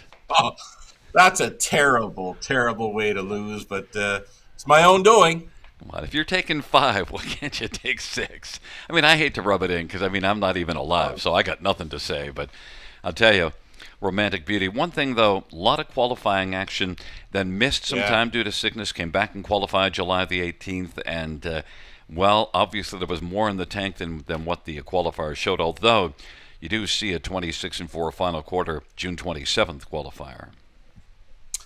Yeah, there was something under the hood with this one, and great to see her come back like she does. I mean, the qualifiers looked great in June. Something was not right to make it a career debut early July, so she came back and qualified well. And now she's Grand River Raceway's newest track record holder. Yeah, and just checking again just to make sure I wasn't wrong, Kenny had Romantic Beauty, Gentilly, and the 2-horse, which, of course, had a problem, but nailed it. Romantic Beauty over Gentilly, and 7-1, so props to Ken. And look, this is one we're going to have to keep an eye out because, 52-2 is the new track record. Right. I'm already looking forward to this final because for me, I don't think there'll be a clear-cut favorite. I mean, you'll have 6, 7, maybe 8 that'll all have great shots, but no clear-cut favorite that I could see from what I saw for the eliminations tonight, Gary. I still suspect they'll make Day of the favorite, but There's Romantic Beauty, who's got something to say about that, and victorious in 150, 2-2. Romantic Beauty, 2-year-old Better's Delight Brown filly, owned by James Averett of St. Lebanon, Kentucky. Greg McNair, the trainer. Doug McNair, the winning driver. And Romantic Beauty, victorious 150, 2-2, a new Grand River Raceway track record for a 2-year-old pacing filly, lowering it from Manhattan Ma'am at 153.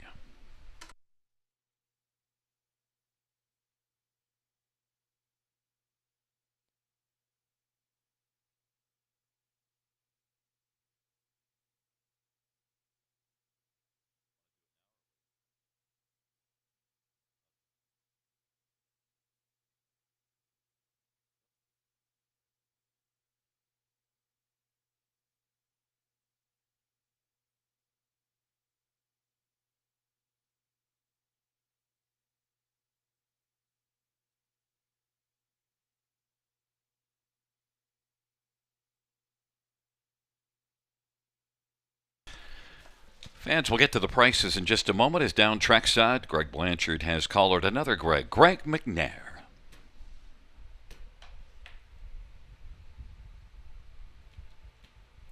All right, thank you very much, Gary. Yes, a man who knows this race well, this track very well, and obviously you knew this filly very well, Greg. To throw her in against these types in a race like this in her first lifetime start. What an effort! First of all, are you surprised she did what she did? Oh yeah, time wise, I'm pretty surprised, but we qualified her back. She's had 3 qualifiers, and Doug liked her pretty good all along, which is tough to get him to like one. And you talked about it, 3 qualifiers, so looked well prepped for the first start, but then was scratch sick. Maybe just what happened there and how you were able to get her ready for tonight. Well, she had a virus and a bit of a high temperature. She's up around 103, 104, and we had to take her out and wait on her. That's all. And she had a sister one time and started out the same way. I was going to say this is a family that you know quite well, and you've got the connection as well with James Averett. Any similarities with this filly from ones you've had from the family before? No, like her sister, Precocious Beauty, was a big mare, and this mare here is a little more, like the sire, I guess, the Better's Delight. But she's trained pretty good all winter. I wasn't looking for that tonight, though. And it's finally, it's special for you always to be in races like the Battle of Waterloo and the Battle of the Bells being your home turf. I mean, you're not far from here. Yeah, it's good. It's nice to have something that like should be one of the co-favorites likely in there next week. So you got a little pressure on you that way too. Well, listen, very impressive effort, and congratulations. Good luck with her next week. Okay, thank you. Greg McNair sending out Romantic Beauty. What a debut, a track record performance tonight in the second Battle of the Bells Elim. And fans note the inquiry sign is up pertaining to number 4, PNG Shadow. PNG Shadow with that break at the start. The inquiry pertains to the 4.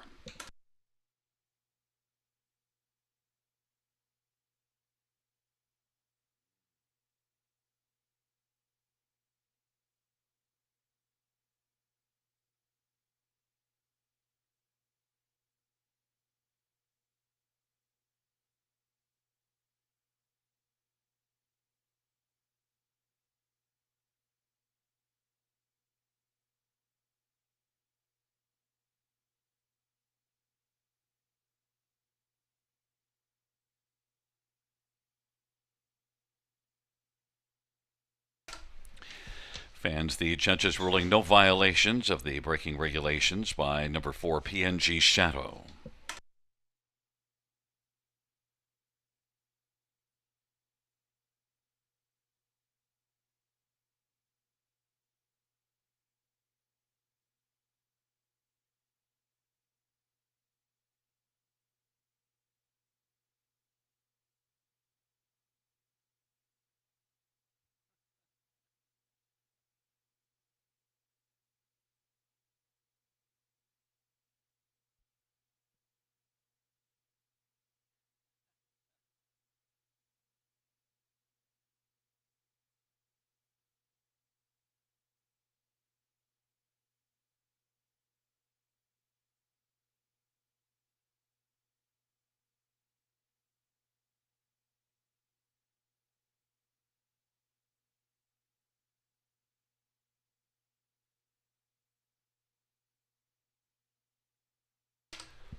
Fourth race.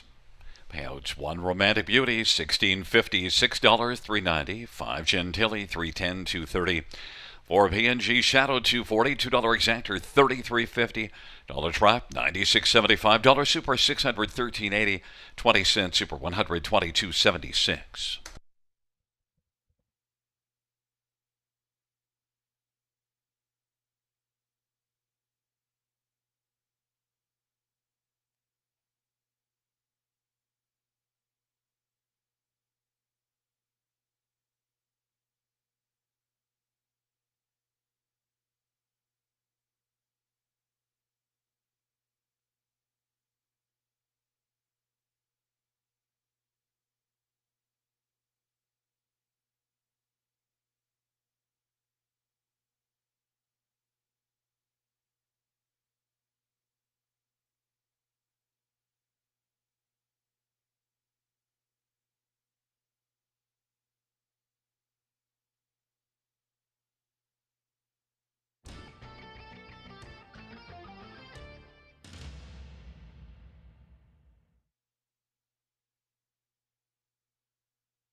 Fourth race, sort of finished on the top, 165,324. That's 165,324 on the bottom.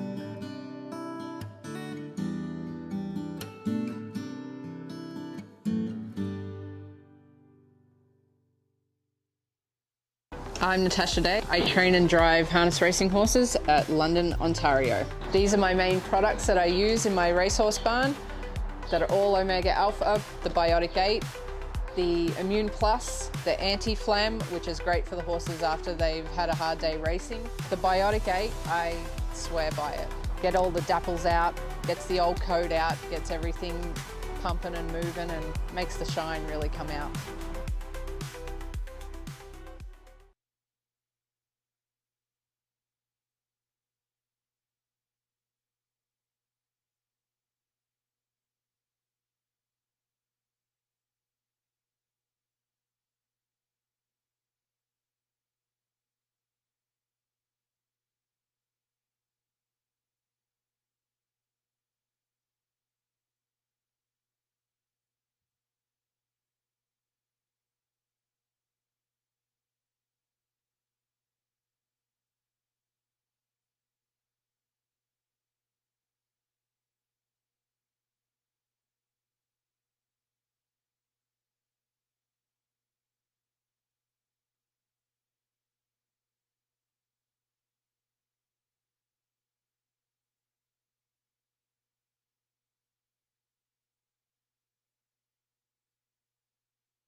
Field for the fifth race on parade. One Beach Tour. Mike Horner drives and trains for RAW Equine and Mark Horner.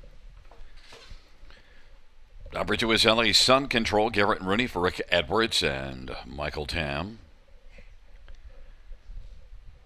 3 is Crunch Hanover. Jason Ryan for Shane Barrington and Imagine Stable. Number 4 is Paybuck. Austin Sorry for Jared Mann and Ron Nopes and Charles Gazzola. Number 5, Lord Anthony, Sammy Fillier for Ben Hollingsworth and Mike Goldberg.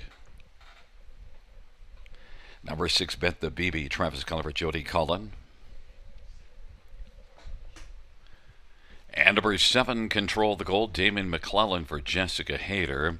Field of 7, race number 5. Let's get a look at this field. And, well, we both like number 6, Bet the BB. But you know what? To heck with what we like. Who does Ken Middleton like? Because he liked Romantic Beauty in the 4th. And that's the one you left off your pick 5 ticket, the only one you left off. So we're in with Kenny there, buddy. You had to remind me, hey? Oh, you know, the payoff, should this 6 Bet the BB happen to win race number 5, the payoff, over $500 on a 20-cent pick 5. I'm near sick. Yeah, well, you know what? I mean,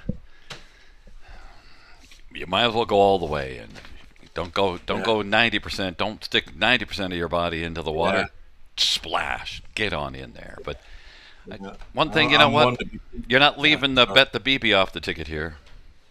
No, not at all. I mean, this is an easier spot for Bet the BB. This is class relief in a big way coming into Grand River's 5/8 track.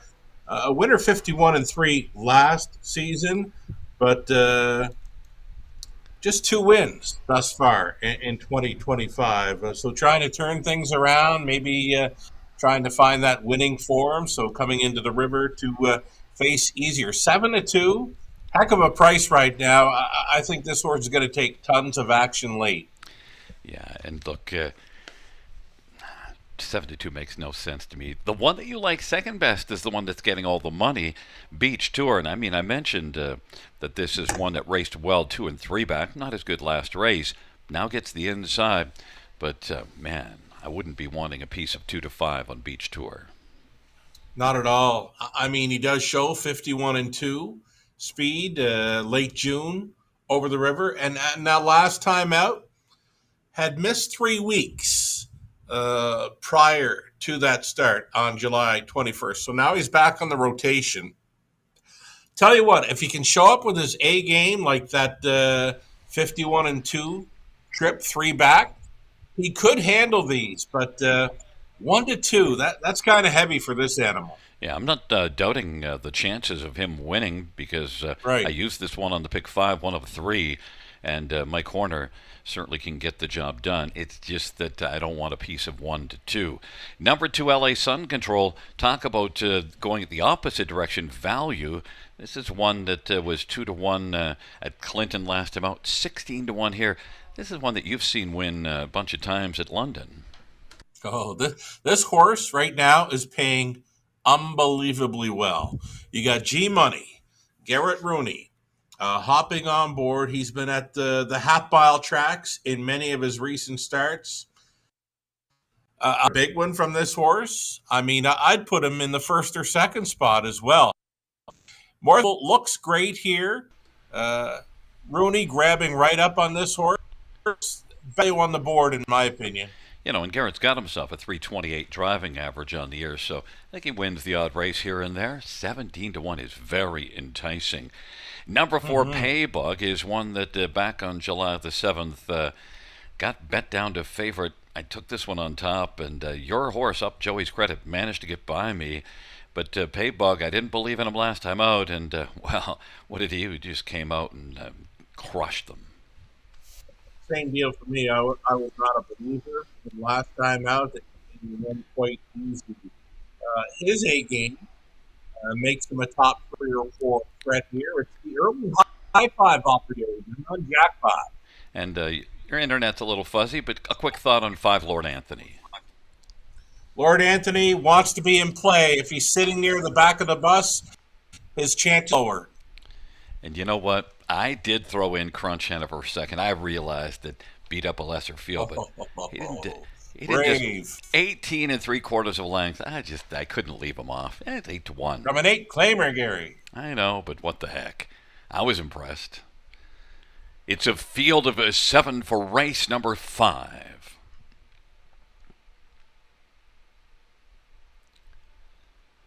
Field for the 5th race.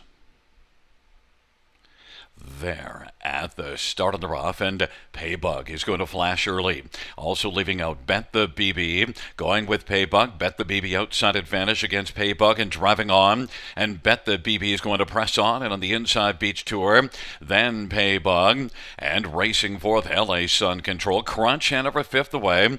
Lord Anthony and Control the Gold. Bet the BB fell to 3-5 on the board and has the lead. Beach Tour gets the Pocket Tour, and then third is Paybug, and fourth is LA Sun Control in front of Crunch Hanover as they race their way off the turn and head on up towards us. And then back racing position to second from last is Lord Anthony, and Control the Gold is back trailing the field. They work their way up towards the half off a 26-4 opening quarter. Bet the BB's got the lead. Bet the BB, Beach Tour, Crunch Hanover is going to brave it first over. Moving up, but still third right now is Paybug. Crunch Hanover is first up, fourth. LA Sun Control on the inside fifth. Lord Anthony, part of the outer flow, following Crunch Hanover and Control the Gold. Bet the BB leads off of 56 in 1 halftime, 29 in 2 second pedal breather, and Bet the BB is alive. Beach Tour is second, Crunch Hanover third, and then Paybug is racing fourth, and then LA Sun Control, Lord Anthony, and Control the Gold, but Bet the BB leads still by about 3. Beach Tour is racing second, and Crunch Hanover third, trying to collar Beach Tour as the field turns for home at 3/4, 123 3. Bet the BB still in command by 4, dueling for second Crunch Hanover and Beach Tour.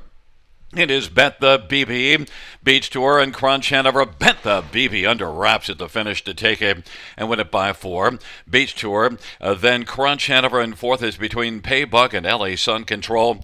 151 2. Race number 5 to Bet the BB. That was outstanding. Found a good spot, right, for a really nice heart-building win. This was easier competition for this one, shipping in from the big track, Woodbine Mohawk Park. 51-2, life best for Team Cullen. And amazing pick 5 payoff coming back onto this 6-horse Bet the BB. Yeah, well, there were a couple of things that added to that, of course, and the biggest factor would be Romantic Beauty, I believe. Yeah. And Captain Sassy would... Doug McNair winning 2 legs at a pick 5, and both of them were healthy price players. Yeah, and yet there's a couple other things that are pretty bettable, and Ken Middleton says, wow, I thought Romantic Beauty was bettable. Yeah, he was right on the money, honey. Beach Tour, strong second in there. Crunch Hanover, I was doubting you. I'm not sure I'll ever doubt you again, Gary. Nice third in there for Crunch Hanover on the class hike. Trust me, you can doubt me. There's lots to doubt, but not in this one. The one thing to definitely doubt, you know what? I went 3 deep in the pick 5. You know, if I was alive, that would have been a waste of currency because Bet the BB could have gone around another time. Yeah, he definitely brought it tonight. Great to see. Just finding a good spot to get some confidence back, and confidence indeed, because now he's going home with a brand new speed badge. Yeah, 151 2. Lowered it from 51 3. And look, it shouldn't be too shocked. You do see there's, let's see, 1, 2, 3, 4 50 and change miles on the big track just on the program. So, you know he's got speed. Yeah, even right down near the bottom was May 12th, a fourth and 149 4. So yeah, he was more than capable of showing 51 speed here tonight. Just what he did. Yeah, that's the one that just fell off the program page, but 49 4. So Bet the BB here in 51 2. Just a nice training mile. Bet the BB back in front of us. Travis Cullen for Jody Cullen. Travis owns this one. 4-year-old all bets off. Brown Gelding. And it is the 3rd win on the season, 15th lifetime. Bet the BB 151 2.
The fifth race payout, 6-bet the BB, 320, 230, 210.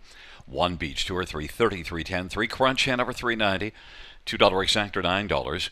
Dollar try, $14.70. Dollar high five, $113.35. Dollar pick three, $122.70. Dollar pick four, $350, $145.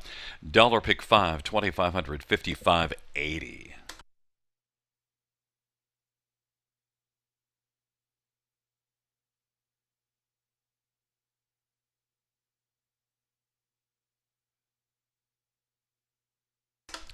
And note the 20-cent pick five, $511.16.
Once again, fans, a note about this sixth race condition. It should read non-winners of 5,700 lifetime. And note that the line, also eligible non-winners 5,000 less 5 for starters for a purse of 12,000 or more. Disregard that line. So non-winners of 5,700, optional claiming 15,000 is the condition for race 6.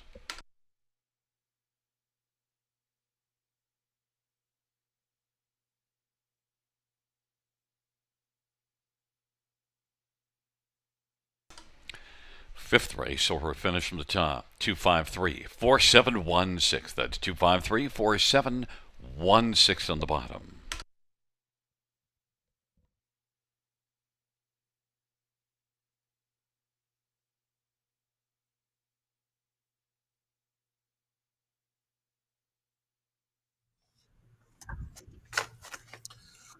All righty. We came close. We came really close to that early pick five that paid huge with a heavy favorite on the end of it. Congrats to all that cashed in on that early pick five at Grand River Raceway. There was over $11,000 in that pool, so there were many winners.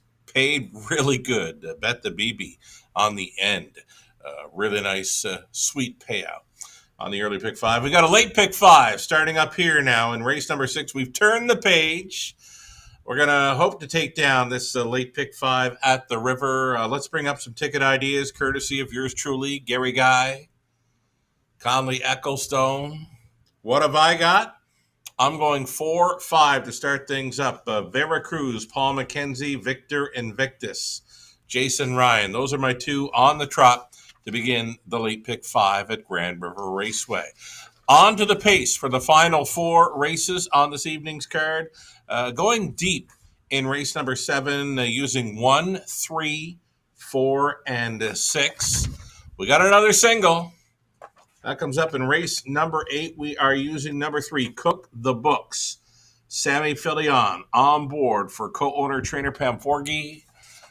9th race, pairing up with Artie's Ideal and Sometime Somewhere, who's coming back in from the big track of Woodbine Mohawk Park for trainer Brett Lester. Jason Ryan with another live bullet in the late pick 5 sequence. We're deepest of all in the finale. Scratch the 6, so give me all 5 to that one's left. A 1, 2, 3, 4, and 5 on the end of the pick 5 play. 20-cent ticket, $16 even to play along. Gary Guy with his best go on this late pick 5 at Grand River Raceway. We'll bring up Gary's ticket as well. 960, that's his favorite number to be in on a 20-cent wager. He's using 5, 3, and 4. He puts his top selection in the front spot for the graphics here on the pick 5 sequences. So 3, 4, 5, but his top selection here is 5, Victor Invictus. He likes LD, Sabina, as well as the outside starter Century Lexus in race 7. 8th race for Gary. He's on 3, Cook the Books. His plan B is number 6, All In. 9th race, top selection there was 2, Sometime Somewhere. Using 1, Artie's Ideal as well. We're on the same page for race number 9. 10th and final, number 2, Magical Arthur. Travis Cullen hops on, also including the 5, Sporty Bob. Again, just $9.60 for Gary's 20-cent pick 5 play. One more ticket to look at for a friend of the show, Conley Ecclestone. What does Conley have in store for us here? Got a couple of singles on his pick 5 sequence. He's 4 deep the opening leg. Trotters in the opening leg. He's on the 1, 3, 4, and 5. Then he singles up the 1, LD Sabina. That's a brave play for Conley, singling up the rail horse in race 7. 8th race, we're all on the same page for that. Cook the Books, we're all using that one. Conley also includes the 5 All In with Gary. 9th race, he's inside with Artie's Ideal, Sometime Somewhere, also putting the 3 Reactor Now in there, and he does single up 2, Magical Arthur on the end. Winless thus far in 2025, Magical Arthur tonight could be the night. Conley in for just $4.80 on a 20-cent play. Best of luck to all of you coming along for the ride or coming up with your own late pick 5 ticket ideas.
Field on post parade for race number 6.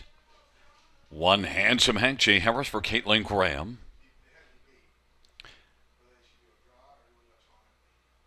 Number 2 is All-Star Goldie, Garrett Rooney for Steve Watson and All-Star Farms. 3 is Like Chaos, Bruce Richardson for Joe Coffey. Number 4 is Vera Cruz, Paul McKenzie for Timothy Chirwaco and Gary Green. 5 is Victor Invictus, Jason Ryan for Jerry Duford and Homestretch Holdings. Number 6, I'm Above Average. Travis Cullen driving for Derek Anderson and Gordon Mason and Scott Mason. And number 7 is Valuable Miss, Damian McClellan for Kyle Bossons and William Pendleton and Trevor Henry Stables. Field of 7 for race 6. Travis Cullen drives 6. I'm above average. And let's get a look at this field. And, well, number 4, Vera Cruz, pretty strong effort last race. Didn't get rewarded with the win, but certainly a race to maybe come back to Vera Cruz right here. The fans are kind of in agreement with that thought. 6-5. I love his chances tonight, Gary. A 4-year-old son of father, Patrick, tried to make a winning move between the quarter and halftime, did take control, got to the half. It was quick, 56-4, and then he was 29, flat through the third, just missing by a head to Victor Invictus, who's the second choice currently. I'm looking for a big bounce back winning effort from this 4. Vera Cruz tonight, reuniting with driver Paul McKenzie. Yeah, and look, I've been a big fan of Vera Cruz in the past. This is one that only 1 win in the year, but 7 last year. I think it's just about time for Vera Cruz to tack on the 2nd win of the year. But you know what? Victor Invictus got that win and, was able to blast out from post 4. Probably going to be blasting from post position 5. Well, he did take control quite easily last time. But the thing about this week, Gary, you look to the left, like the 1, 2, and 3 all can leave quite well. Like Chaos can get to the quarter in 27-1 at Grand River Raceway. So that's why I don't put 5 in the top position. I think it's going to be a little tricky for that one to show the lead early should Jason try to lead with it. Yeah, and another one, number 3, Like Chaos. This is one that, raced really well here on the lead last time out and got home, and is one that, I like Chaos in the past. And Bruce Richardson, this is one that will probably be blasting out, and good opening quarter. In fact, you see a 27-1 quarter here, June the 23rd. Players have really liked this one in the last 3 over the river. Look at the win prices: $4.10, $3, and then $2.60 last time when he finally gets the job done. Again, I don't think there's a trotter in here that can leave with him, but he has to mind his manners, right? He does show that rear brake 2 back off the car. Yeah, absolutely. And, he's sitting at a decent price of 9-2. Number 2, All-Star Goldie. There is the Goldie. Right now, things haven't quite gone right, but also you go back here June the 23rd, and this is one that beat Like Chaos and was a winner by a head, and certainly could rebound. Garrett Rooney on board. I've got this one pegged just to be best of the rest. I don't think he can challenge my front 3, but can definitely take care of the rest in the superfecta. 15-1, good price. Well, the field for race number 6 is moving up, taking up their positions, and the money is spread between the 4 and the 5 very closely. Victor Invictus at 7-5 and Vera Cruz at 8-5. And now flipping a little bit as Victor Invictus 7-5 favorite. But taking up their positions, it'll be Handsome Hank and All-Star Goldie on the inside, Like Chaos, Vera Cruz, and Victor Invictus in the center. The outside, I'm Above Average and Valuable Miss. Field of 7 for race number 6.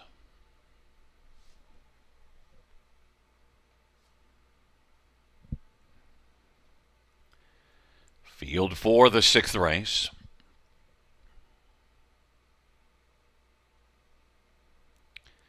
Is at the start of the rough, and All-Star Goldie is going to flash some early speed, and Victor Invictus and Like Chaos is going to press on between those two. Like Chaos is going to grab the lead. Victor Invictus and All-Star Goldie is now second. Victor Invictus is going to take back and find a seat on the inside. Third is Like Chaos at 6-1 has the lead. Handsome Hank is fourth. Vera Cruz is fifth away. Then I'm Above Average and Valuable Miss, and they raced past that opening quarter. Like Chaos at 6-1. 1, 27-2 opening quarter. And racing, filling the pocket is All-Star Goldie. Victor Invictus third, and Handsome Hang is positioned fourth as they come on past us. Then it is back further to Veracruz, who has just 2 beaten right now. I'm Above Average and Valuable Miss. 27-2 opening quarter put up by Bruce Richardson and Like Chaos, and the field races on up to the half. All-Star Goldie right now is minding the pocket. And then racing third is Victor Invictus, and now Veracruz is starting to cruise on the outside. And racing fourth, Handsome Hank is fifth. I'm Above Average and Valuable Miss. Like Chaos, and Bruce still sitting still on the bike and has a nice lead of 2 1/4 over All-Star Goldie. Veracruz on the outside, though, is gaining ground, but still has lots of work to do because Like Chaos is sharp on top. Leads by 4. Racing fourth is Victor Invictus and Handsome Hang. I'm Above Average and Valuable Miss, and the field is spread out. Like Chaos continues on and leads it by 2 1/2. All-Star Goldie, Veracruz not closing just yet right now. And then Victor Invictus, Like Chaos is still on fire. Like Chaos, lead is down to about 2. And up the inside is All-Star Goldie, to the outside Veracruz. Like Chaos walking a little bit at the finish, but who cares? Wins by 2 1/2. And Veracruz is second. Victor Invictus and All-Star Goldie, 155 flat. Like Chaos took no prisoners. And you get some nice little value there. 6-1 to win, Sugar.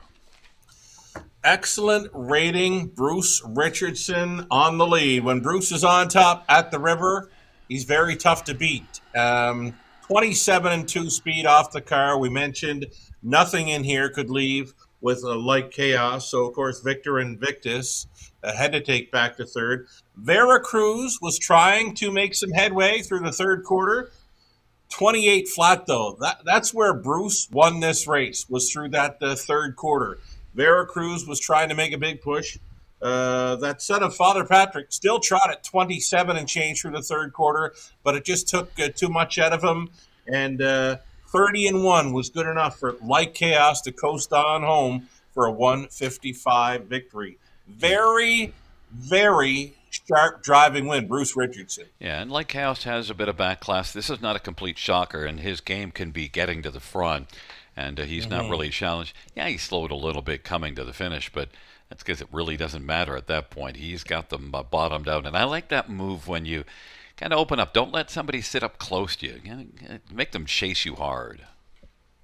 Yeah, he did things perfect right from the get-go. Wanted the lead, got the lead, opened a few lengths on them. That third quarter, though, 28 flat is where he bottomed them out. This superfecta likely going to come back okay. I mean, a 6-1 winner, and then you've got Garrett showing up in fourth at 30-1. Yeah, we both thought that All-Star Goldie would climb onto the ticket, and it's the bottom of the ticket, and worked hard, and 30-1. It's a better horse than 30-1, but Like Chaos, gotta love a 6-1 winner to start that late pick 5. Yeah, just, again, I go back to the rating.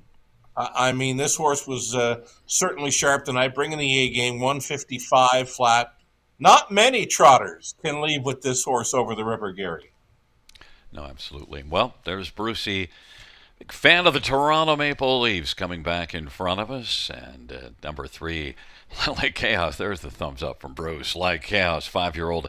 Looks like it's Chippendale Bay gelding by Bruce Richardson and Joe Coffey. Bruce is the trainer and winning driver. 3rd win for Like Chaos this year. 16th win lifetime. Victorious, 155 flat.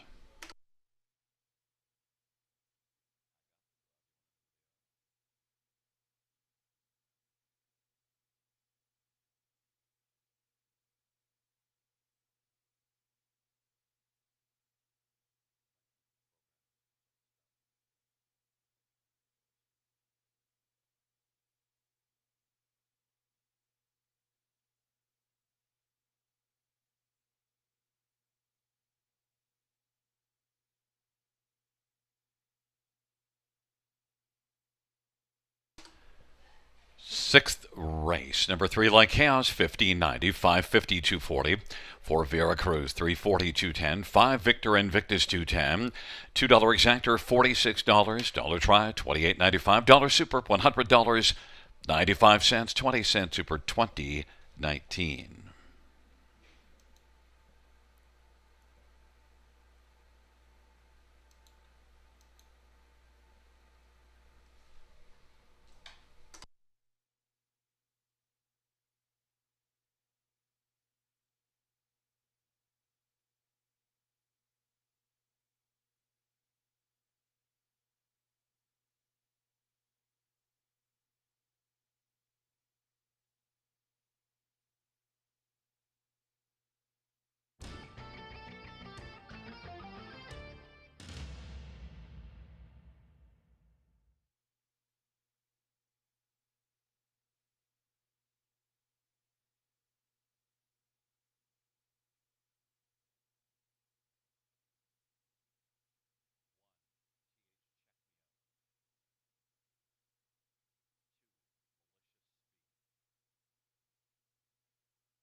Sixth race, or a finish from the top, is a 5412367. That's 5412367 on the bottom.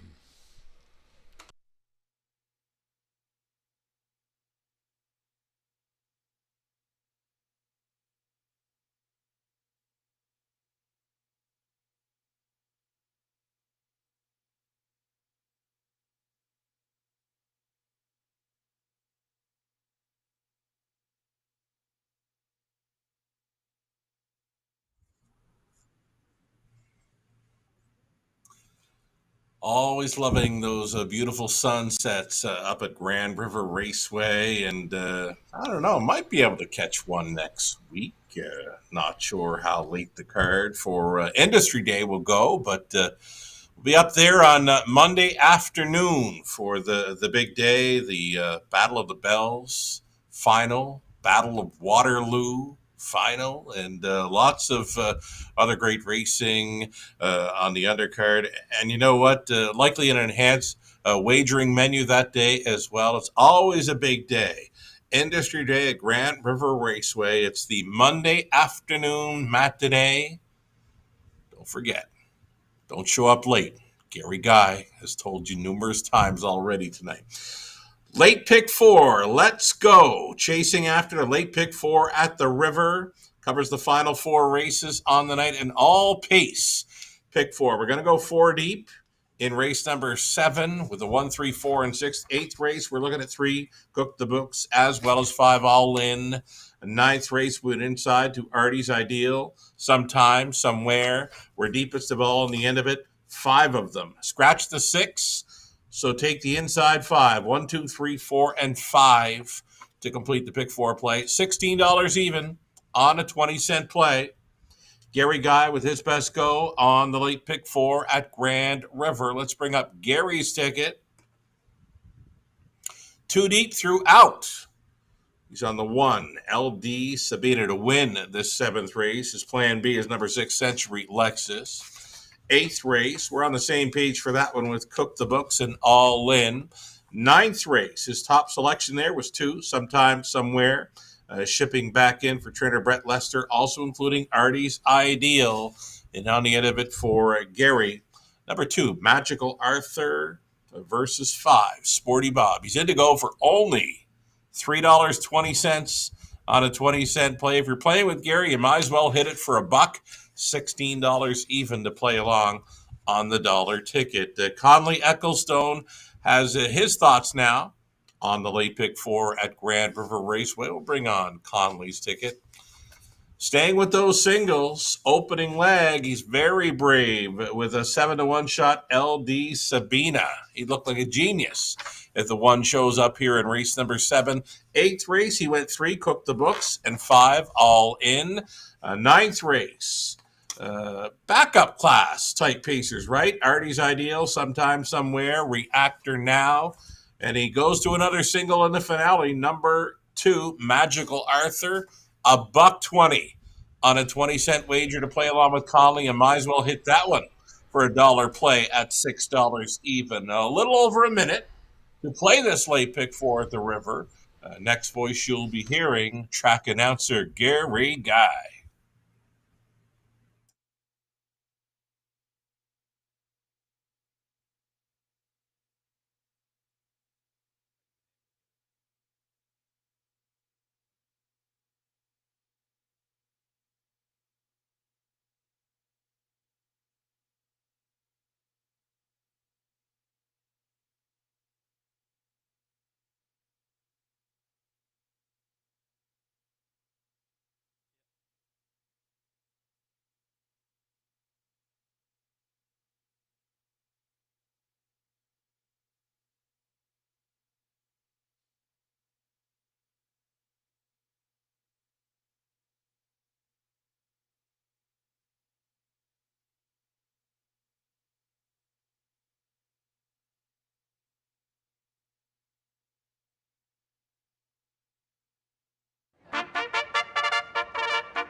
Field for race number 7 on parade. Number 1 is LD Sabina, Austin, Surrey for Anthony Beaton, and Domain Haven Farm. Number 2 is Fastlane Jane, Damian McClellan for Gord Danzatovic and Peter Albrecht. Number 3, Lines Marion, Jason Ryan for Anthony Beaton and 3 Lines Racing. Number 4, TJ All the Way, Semi-Filia for Bill Button and Antonio Tangretta. Number 5 is Good Pride, Sylvain Grenier drives and trains and owns. And number 6, Century Lexus, Paul McKenzie for Tyler Moore and Ramasco Group. Field of 6 for race number 7, Sammy Filia driving the 4, TJ All the Way. Let's get a look at this field. And, well, Lions Marion, broken equipment last race. But, look, this is one that was second beaten just ahead, 3 starts back, and also a second here back in the middle of June. So, yeah, Lions Marion certainly could come back. And I'd be lying if I told you I had this one on top. But you know what? The fans are with you, 3-5. I don't know. It feels like I've been chasing this one for far too long. I think she gets one more chance with me tonight. I think it's all hinging on that big deuce she had 3 back. Like, she gained a ton of ground on the end of that mile to just miss by a head. And then, well, last time out, we'll give her an excuse for showing broken equipment on the end of her line. The start before that was a victim of the pace, right? Was sitting well back, and they finished up very quick on the end. She did pass a couple of horses. She did come home with 28-2. Last chance for me tonight. I'll chase her one more time, but doesn't look like I'm going to get a price even if she gets there. A horse that I was tempted to chase, but then I thought, number 6, Century Lexus. She's looked good early, but she needs some more finish. And then, of course, 2 races to go. Also made a break. Century Lexus. Now, if I could reverse my picks right now, I would, because the value on this one is way better than what you're going to get back on number 3. And Century Lexus, last time out, just too much too early, right? Like 27-1 onto a 55-3 half. I'm just not sure what Mackenzie's going to do with her tonight. Does he leave? And if he does leave, does he grab up and maybe get to a half at 57 or 58? If she does take front and she does get an easy half in, she could steal this one. And for me, again, the best value right now is on this 6 Century Lexus 7-1. The thing I'm curious about is whether she can be rated, because last time out, it looked kind of like she might have been a little hot-headed and loves to fly on out of there. We'll see if as she gets more experience. This is only her 7th career start. She certainly has flashed some nice ability, though. 7-1, she can get the job done. 1 LD Sabina is my top one for Anthony Beaton, and is one that's, changing venues. Has had 3 starts. So far hasn't made the top 3, but there's some flashes in there.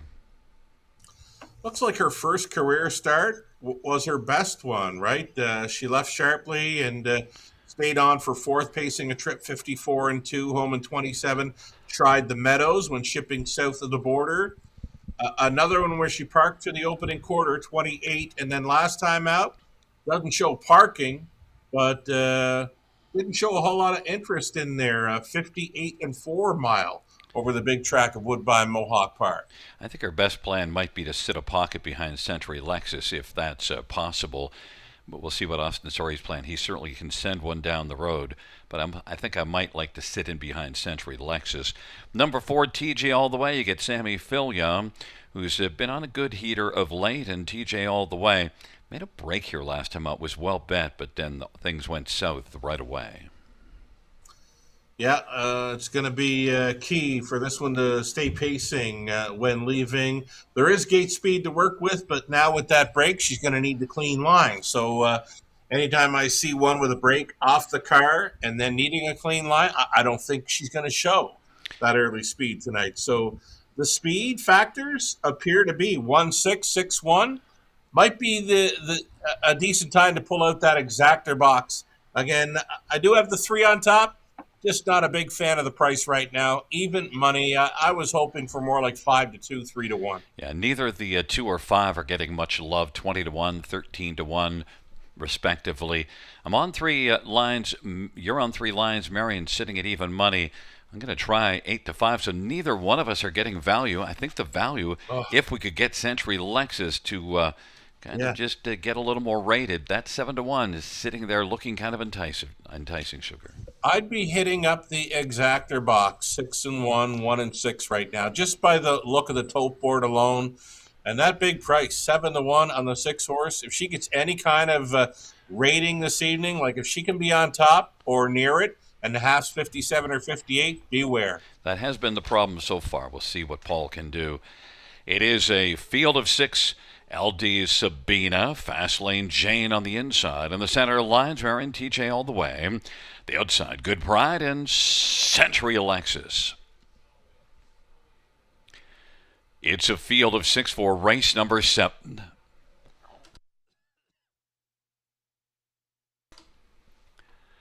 And the field for the 7th race.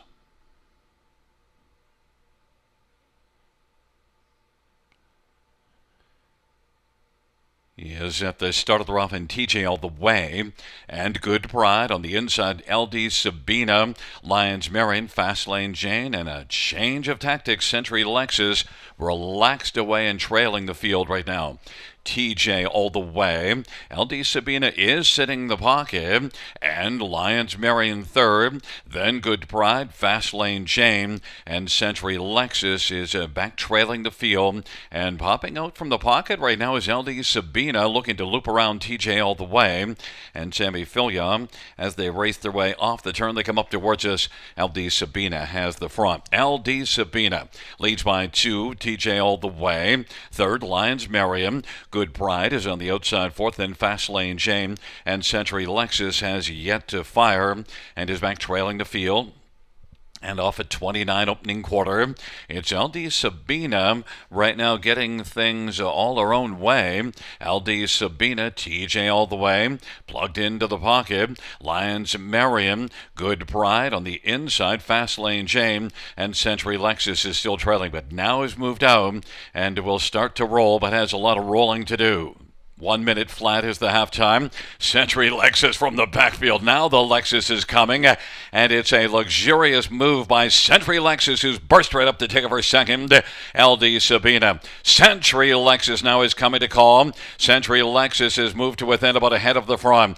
LD Sabina on the inside. TJ all the way is third. Lions Marion is racing fourth, and then Fast Lane Jane and Good Pride.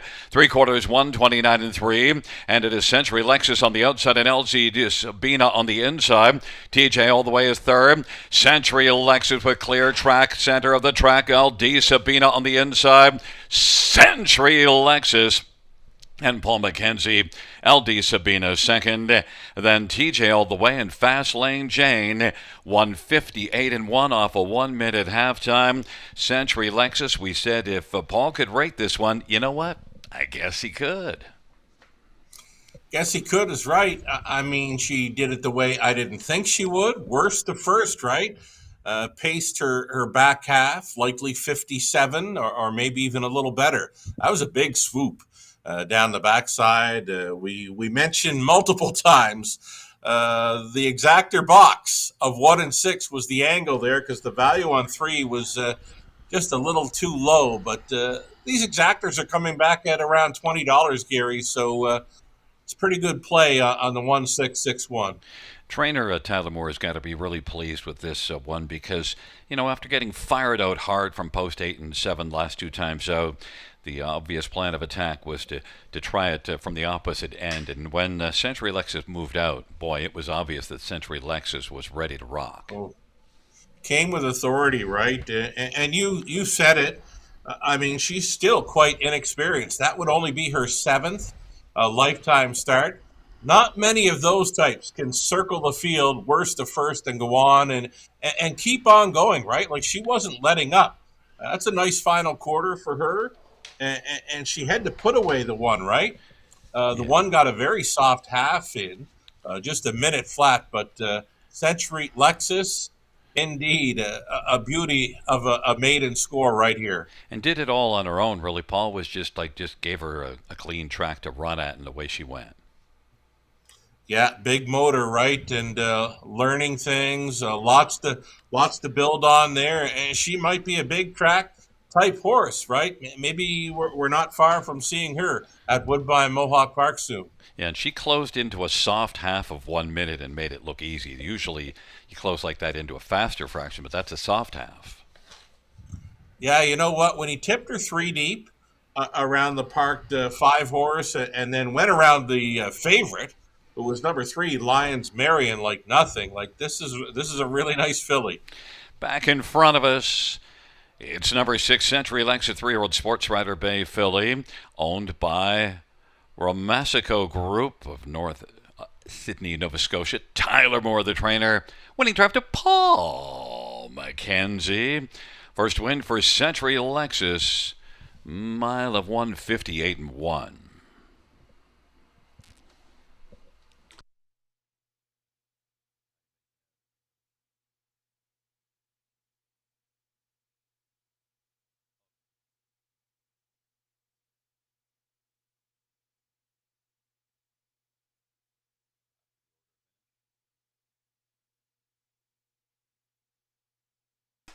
Seventh race payout, 6 Century Lexus. 930, 450, 240. 1 LD's Sabina. $352.64. TJ all the way, $310. $2 exactor, $20.20. Dollar try, $34.20. Dollar super, $105.95. Note the 20-cent super is $21.19.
Seventh race, or we finish from the top. 246-351. That's 246-351.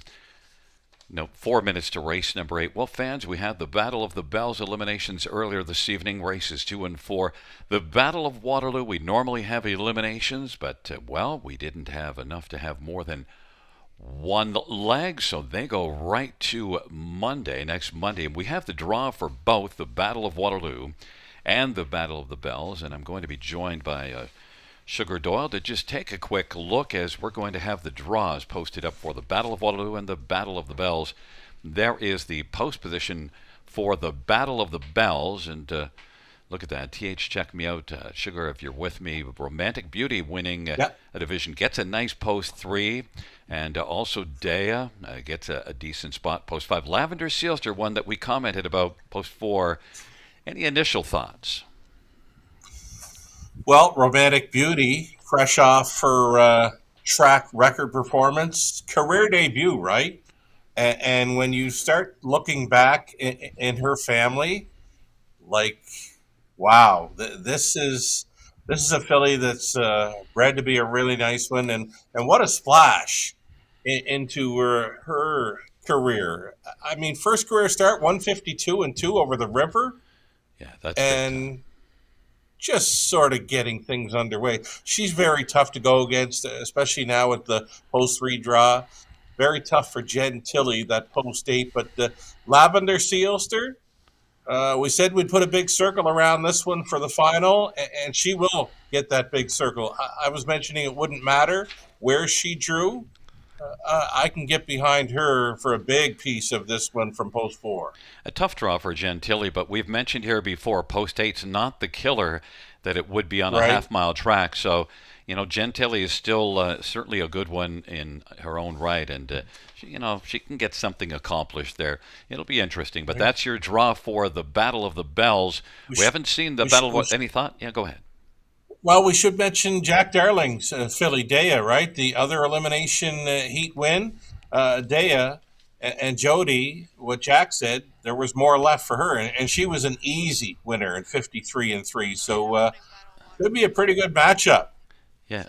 No, absolutely right. And look, we don't want to disrespect Dea because Jack knows a thing or two about good racehorses. Oh, Dea is certainly very accomplished. It makes it interesting. There's not going to be any heavy chalk in that with that group, and Dea might still be the favorite, as I mentioned. There's the post position order, 1 through 8. So you only have 8 in it, so there's no trailer post. And look at Bojangles drew well, post 3.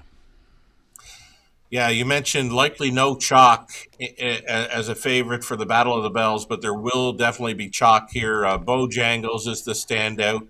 I think they matched his 150-1 2-year-old season's mark in North America over the weekend at the Meadowlands. Bojangles pops off the page here, but Borderline Mobby, nice colt with that rail. Yeah, there's some decent ones in there. And look, one of the things you probably don't even want to be down on the inside, so Bojangles is probably happier to be a 3, 4, 5 spot rather than down on the inside. Yeah, likely to leave on out of there and control things. I mean, he's just a nice big strapping colt, and Dr. Ian Moore has done a fabulous job with him, and I'm looking forward to seeing him again in person. And if you've got an opportunity, folks, to see Bojangles in person on Industry Day, it's the Monday afternoon matinee at Grand River Raceway. You will not be disappointed. And I got to tell you, talking about a horse coming out and taking a track record in a first-time start, well, I remember one other horse. I think the name was Some Beach Somewhere taking a track record. First start was here in Grand River, 54-3 for a 2-year-old colt, and that's going back like 17 years ago. Didn't he win something like a Battle of Waterloo as well? Well, I think he even won some other races as well, like he kind of won a few. In fact, one non-win. To talk about his wins, forget that. Talk about the one non-win, and I think it was 47 at the Meadowlands. So pretty accomplished. There we see the horses heading out for race number 8 in the Paddock Canberra presented by the Ontario Equine Education and Employment Program.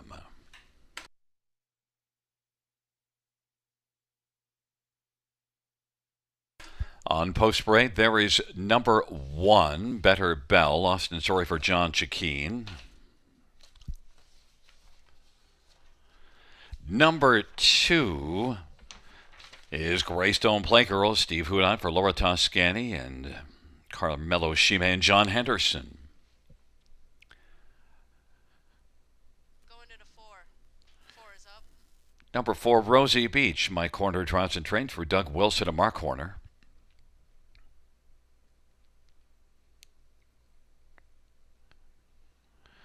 Number 5, All In, Garrett Rooney for Diana McIntosh.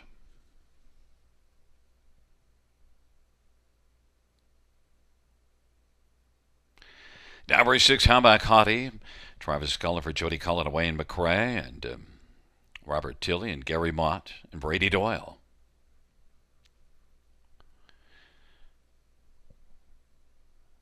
And number 3 is Cook the Books, Semi-Filia for Pam Forgey and Brian Hamill. Let's get a look at this field. And, Shannon, we didn't have to look at this one too long. I like to cook the books, and you do too. Post 8 here last time out. Wasn't able to get the win, but certainly was cooking at the finish. Yeah, this is a really nice daughter, Shadow Play that can fly. I mean, you don't see too many that come their final quarters, 26 or 27 at the river, especially here for a 3-year-old filly. Came from last, like sitting 9th by 12 at the quarter mile, and comes up at the wide side to pace home in 27-4. Kind of special, in my opinion. Cook the books. Racing for Pam Forgy, Sammy Fillion on board. All she will have to do to be the big factor here is to bind those manners. There are some X's throughout her program lines. And there also is a bit of gate speed with Cook the Books, only in a couple of occasions, but we've seen little flashes of it. We'll see if Cook the Books is maybe not put on the front burner, but at least not having to loop the field. Now, look, also only 6, so if you're going to loop the field, at least you don't have to get by 8 of them. You only have to get by 5 of them. Right, Sammy Filia. 6 out of 8 in the top 3 on the year. Cook the Books looks solid right there and looks pretty interested also. Number 5, All In, was interested last race, interested enough to go to the front and then just keep on going.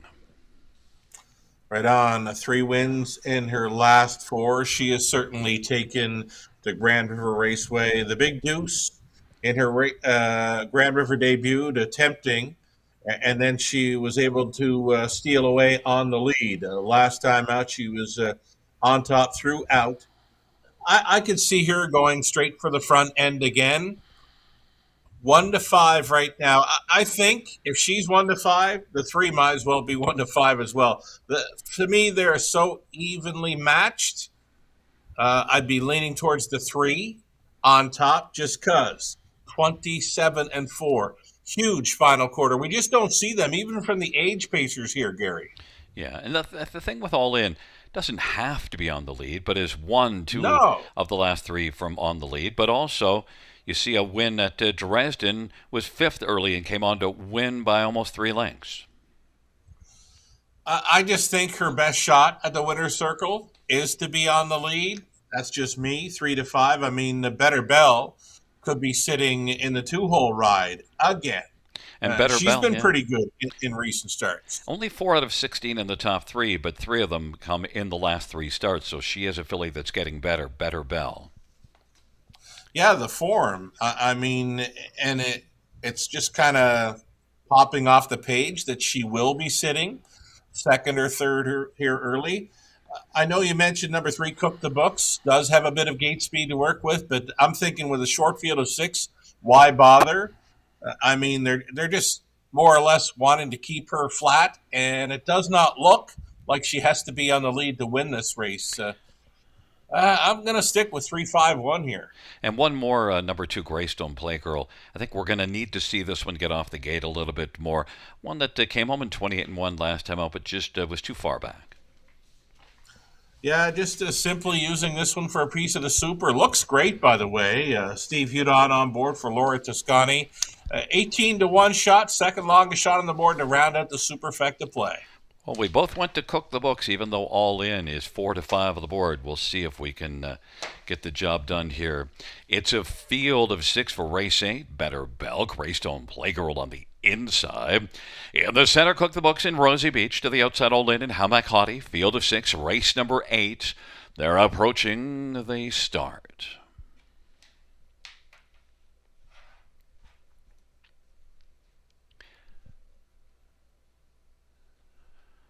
Field for the 8th race.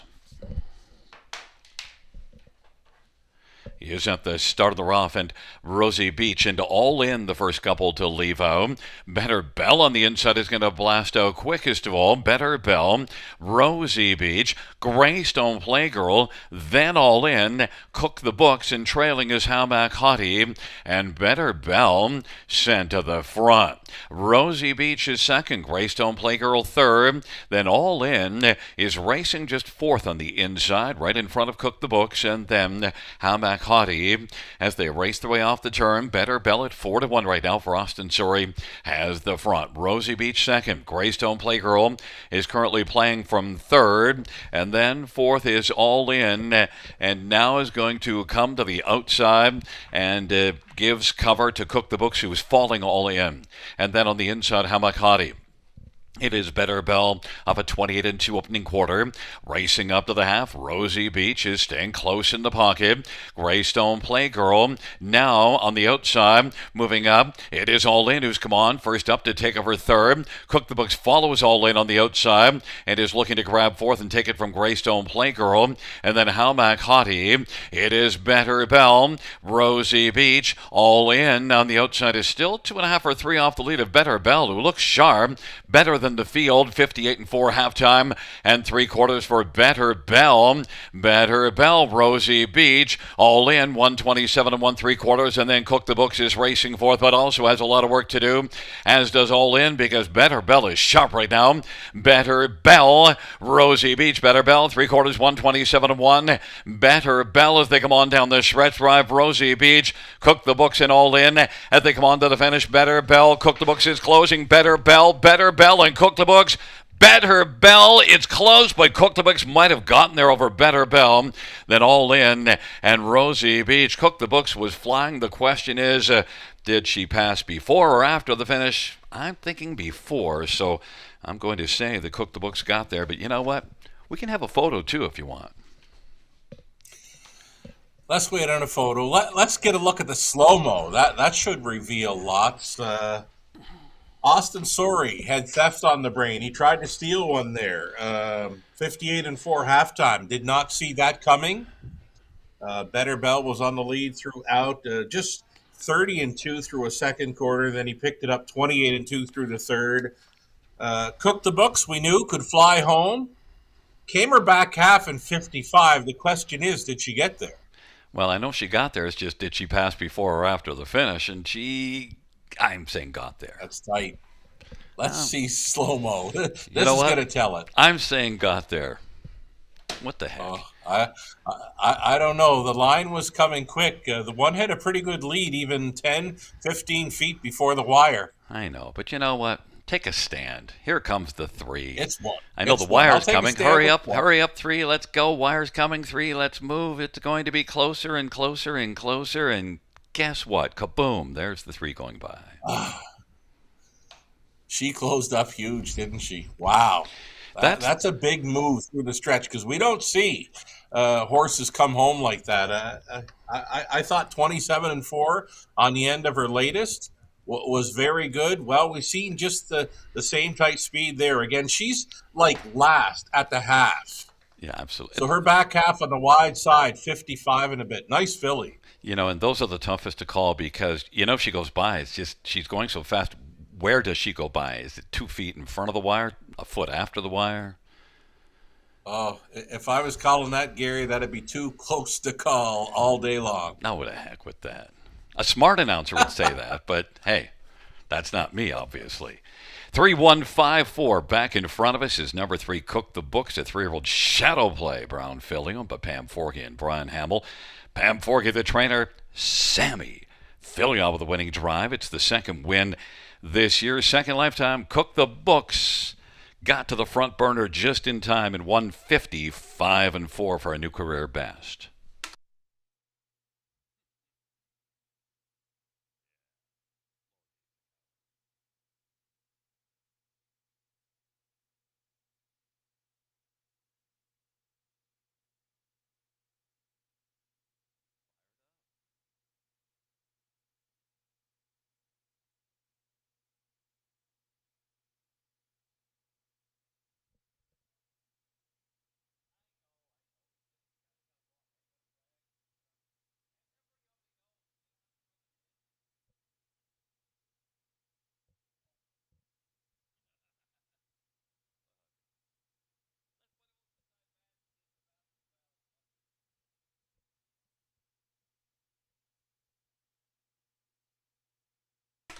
Eighth race, payouts 3, Cook the Books, 390, 250, 210.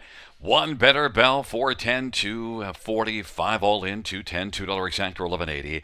Dollar Triumph, 1375. Dollar Super, 5115.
Eighth race, so we're finished from the top. 261,435. That's 261,435 at the bottom.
Field 4, race number 9 on parade. 1 is Artie's Ideal, semi-filio for Robert Kyle Fellows in Hut Racing.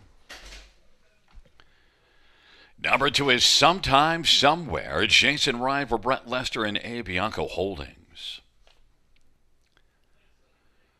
Number 3 is Reactor Now. Garrett Rooney for Greg McNair and Bradley Grant.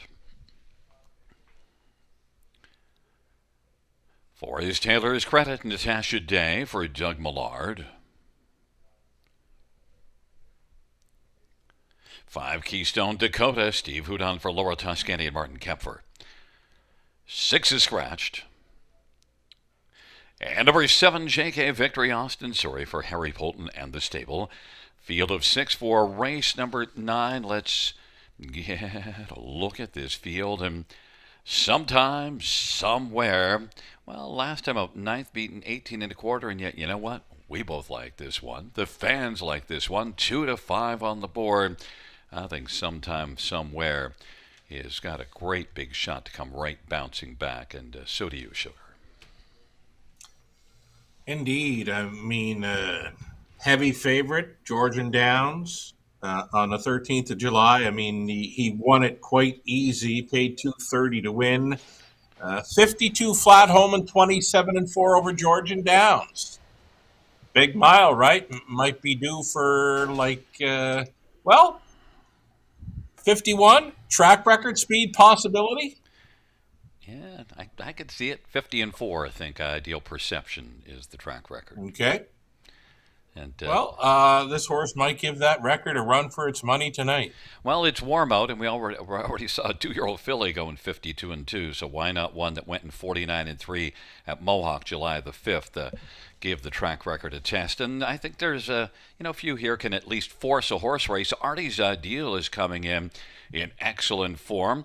Was one that raced some solid company, beaten by Sportsline and Herberlin Ambrose last time, and was a winner here just 2 back. Yeah, we've watched Sammy Filion time the gate in each of his last 2 with this horse to be on the lead. I think it's going to be a change in tactics tonight. I don't think there's a big need for Sammy to be wanting to time the gate. I think this horse is likely looking for a helmet to follow tonight. Another one that's got some class is number 7, J.K. Victory. Now, this hasn't made as much of late. Big money overall, $513,000. This is one that's still only a 6-year-old. Earned some pretty big money early in his career. Yeah, racing for the stable, Harry Polton conditions for the stable J.K. Victory Group. Austin Sorry staying on to drive. I watched him at Georgian Downs on the 13th. Had a strong win, racing for $8,500 in purse money. Came up to the river to race for less. Now, he finished second in there. But for me, he got around Grand River Raceways 5/8 better than he got around Georgian. I mean, he was a little bumpy, gated over Georgian on July 13th. Much cleaner stride to him, I thought, in his latest. So maybe that's why he stayed at the river. Tough task, though, from an outside post, and he's got a couple of heavy hitters towards the inside. Of course, now with that scratch of the 6, at least it's only post position 6. And then Taylor's Credit, we both used this one in the 4th spot. Look, 8th last time out, but 8th beaten 4 lengths. They're all there. And Taylor's Credit, the start before that at Mohawk, blasted to the front from post 9. I can erase that 8th. Just paid too big a price early, 26-3 opening quarter. Yeah, it does show a 52 flat victory over Georgian Downs. Another one with a big trip there. And this horse, I would not be leaving off the ticket anywhere. Natasha Day on board, a decent price, 10-1, any kind of trip at all. Puts him into the mix for the top 3 or top 4 finish. It's those inside 2, though, that are very tough to go against. Yeah, and the 2 that we're not talking about, or at least haven't, is Reactor Now, Garrett Rooney for Greg McNair, which is a pretty strong connection, and then Keystone Dakota, who had that big win here June the 23rd, a win in 51-2. Indeed, Keystone Dakota might be tailing off. He was very sharp throughout the month of June, but just a little tail off now in his last couple. So he's going to have to find that form again. Reactor Now, 30-1 on the end of his latest. Not going to get you much going against a class like this. Absolutely, and it's a field of 6 for race number 9. We both are on to number 2, Sometime Somewhere, along with the fans. It's Artie's Ideal, Sometime Somewhere on the inside. In the center reactor now, and Taylor's credit to the outside Keystone Dakota and JK Victory.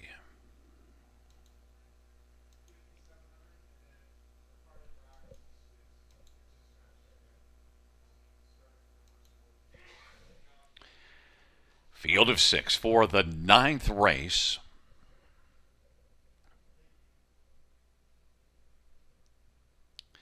Field for the 9th race. They're at the start of the rough, and the inside 3 straddled together. Artie's Ideal on the inside with Reactor now. Sometime, somewhere between those two. Right now it's Artie's Ideal and sometime, somewhere. And sometime, somewhere. 1 to 2 on the board. Wants to go on and clear to the front. Artie's Ideal, Reactor now. Taylor's credit is 4th away. Then Keystone Dakota and JK Victory. Sometime, somewhere. 1 to 2. Racing on past the opening quarter. 26 and 3. Now will look to pick up a breather. Artie's Ideal. Reactor now is racing 3rd. Then Taylor's credit, Keystone Dakota. And trailing the field is JK Victory. 6 in a line. They head up towards the half sometime, somewhere. Leads at a length and a half, and Artie's Ideal is in an ideal spot on the back of sometime, somewhere. Reactor now is going to grind to the outside first over. Quickly moving up now. And is about a length and 3/4 from the front.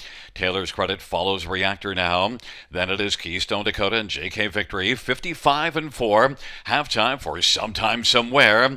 Leads at a couple of lengths and is opening up right now. And is in front by 2.5. And on the outside, Reactor now. Artie's Ideal on the inside, looking to reclaim second.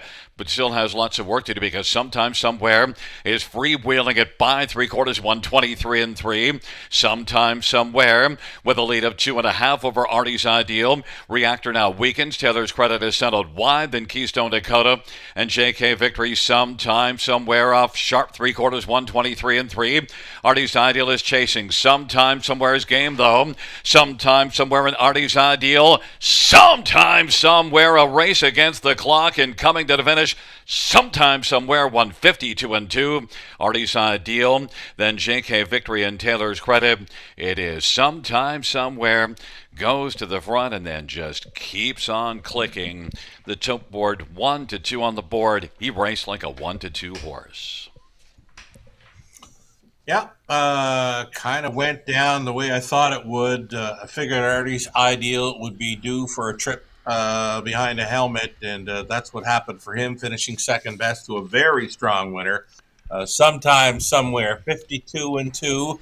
Not quite track record speed, but anytime he shows up at the river, he might give that record a run. You have to consider it, because 52 flat win over Georgia Downs a few weeks ago, and he never really got challenged throughout here. I was surprised to see Reactor now pull to the wide side there nearing the half, but he never offered up much of a challenge to this pace setter. Yeah, and if you're going to get a track record, somebody's got to look somebody in the eye and then force the issue a little Yeah, he's got to bit. be pushed.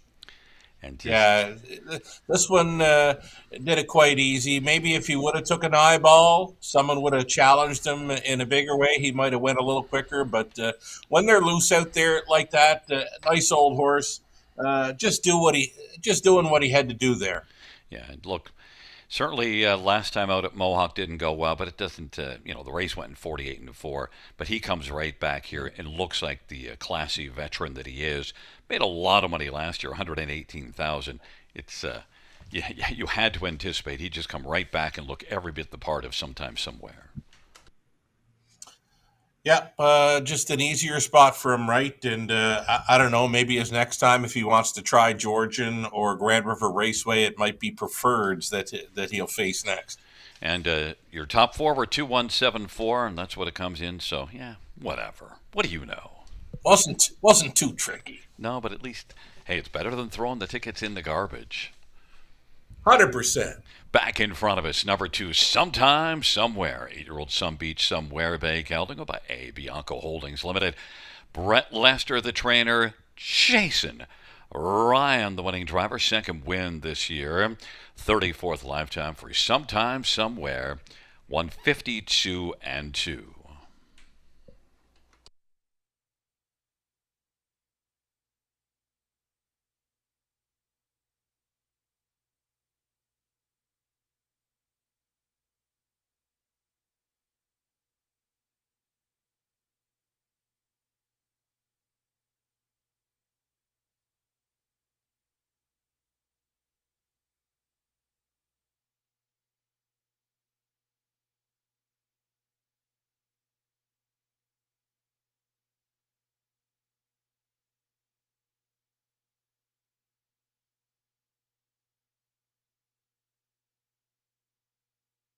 Ninth race payouts number 2. Sometime somewhere 310 220 220. 1 Artie's Ideal 240 210. 7 JK Victory $4. $2 exactor $440. Dollar try $730. Dollar super $17.65. 20-cent super $3.53.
Ninth race order finish from the top 21645 scratch 3. That's 21645 scratch 3.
There was a look at the paddock camera presented by the Ontario Equine Education and Employment Program.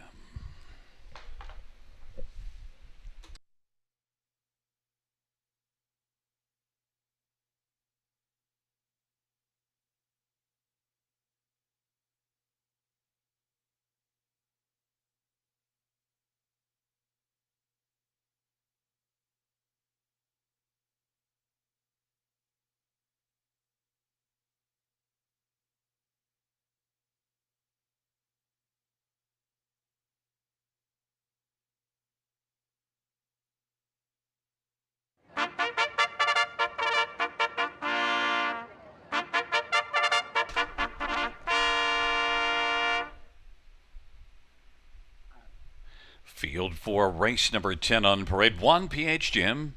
Jay Harris for Vern Cochran and Edward Gork. Number 2 Magical Arthur, Travis O'Connor, Sean Stacy and David Lumsden.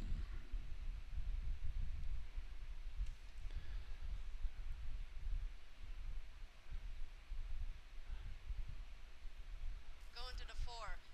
4's up. 4 is Hamac Maximus, Damian McClellan for Grace Sorey.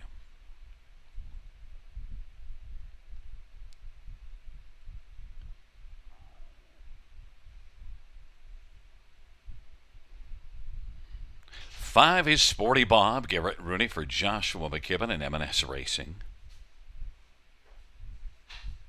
7, Remember the Custard, Austin Sorey for Paul Davies and Lauren Duffield.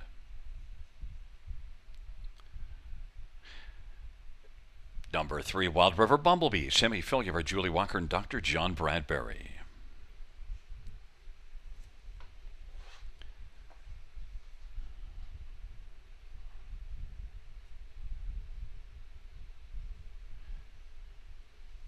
Still awaiting 6 Tango Sealster. Actually scratched. So we're not waiting for the 6. It is a field of 6 for race number 10. Let's get a look. Well, number 2 Magical Arthur, 0 for 10. But your top one, my top one, we're thinking it's not going to get to 0 for 11. My front two here, Gary, are the big 0-4s here. As you mentioned, 0 for 10 for 2 Magical Arthur, 0 for 12 on 4 Hamac Maximus. But this could be the spot for Arthur. He's been a beaten favorite in 2 of his last 4. He was putting up some ambitious early fractions in both of those races. So could find himself on the lead again, just maybe not so quick. I mean, 55 speed to the half is not what you're going to need to win this race. This is a pretty good spot for Magical Arthur to pick up his first victory of 2025. Yeah, and the tote board tells the story that there's nobody really long. 9-1 is the longest shot, and that's your second one, which is Hamac Maximus, one that blasted out early last race, but then quickly yielded and wound up 4th. For me, this horse is better than he's been showing in recent starts. I mean, he blasted last time out and then took a bit of a shuffle. And I'm just thinking there's more for this one to offer tonight. I could see the lineup being 2-4, 4-2, 11-1, nice price. Damian McClellan likes to put them in play. One that Sporty Bob last year had a win here in 52-2. He had 5 wins last year. He made almost $2,000 a start.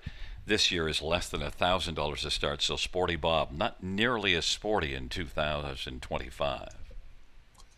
Yeah, I'm not getting the 7-5 action on this horse right now. I mean, he had a great opportunity to win last time out, a 2-hole ride off some pretty decent fractions. You know, they weren't going a whole lot, but actually got passed by a horse coming through the stretch, finishing 3rd. Sporty Bob, for me, just not really showing enough for me to have him as a 3-2 favorite and winning. So top 3 threat for me, but that's it. Number 3, Wild River Bumblebee, is one that I chased back June the 30th. Took this one on top and finished 7th. And you know what? He got on my list, and he's still on my list. You know that list? You know that list? Oh, I've got one going on the list tonight after watching one a few races ago. But anyway, Wild River Bumblebee. 11-year-old, right? And 50-4, life best is a 10-year-old. Number 3, Wild River Bumble Bee. Price player here for Sammy. Got him for 4th, but here's a horse where a win would not surprise me. Oh, absolutely. Look, this is a nice horse. Julie Walker does Yeah. some nice things, puts up some numbers, and horse that made a bunch of money last year has made a bunch of money in his career. There's a lot of positives. It just hasn't yet happened, and sometimes you just got to give up the ghost until you see some reason to get back on. And so, Wild River Bumblebee got on the list, but he could get off the list here. 11-1 would be a nice way to jump off the list. And one PH Jim down on the inside. This one hasn't passed the acid test in a while. It was okay in Hanover back in June, but the last few starts. Now, one at Georgian was at least kicking in late in 54-1. This is a horse where I've always had a hard time reading this one. The 5-year-old son of Big Jim. He's gone some big trips at Flamborough and in London, but the odd time just doesn't show up. So for me, the hot and cold type, I just got him picked to be best of the rest, and the rest is that 7. Remember the Custard who picks up Austin Sorey. So could be a real showdown for the 5th and final spot in the high 5. Yeah, we've kind of forgotten the Custard here. I wonder if it's going to be like in the 4th race where you took them all but one, and the one that you didn't take won be. And here, the 7's the only one you didn't have in that He's faded. grabbing on pretty good with Austin. Beware. Yeah, well, I love some custard. It's well, who doesn't? I love any dessert. It's a field of 6 for race number 10. PH Jim Hold and the Magical vegetables. Arthur. Yeah, forget the vegetables. Wild River Bumblebee and Hummack Maximus to the outside, Sporty Bob and Remember the Custard. Field of 6, race number 10. No vegetables for me. Field for the 10th race approaching the start.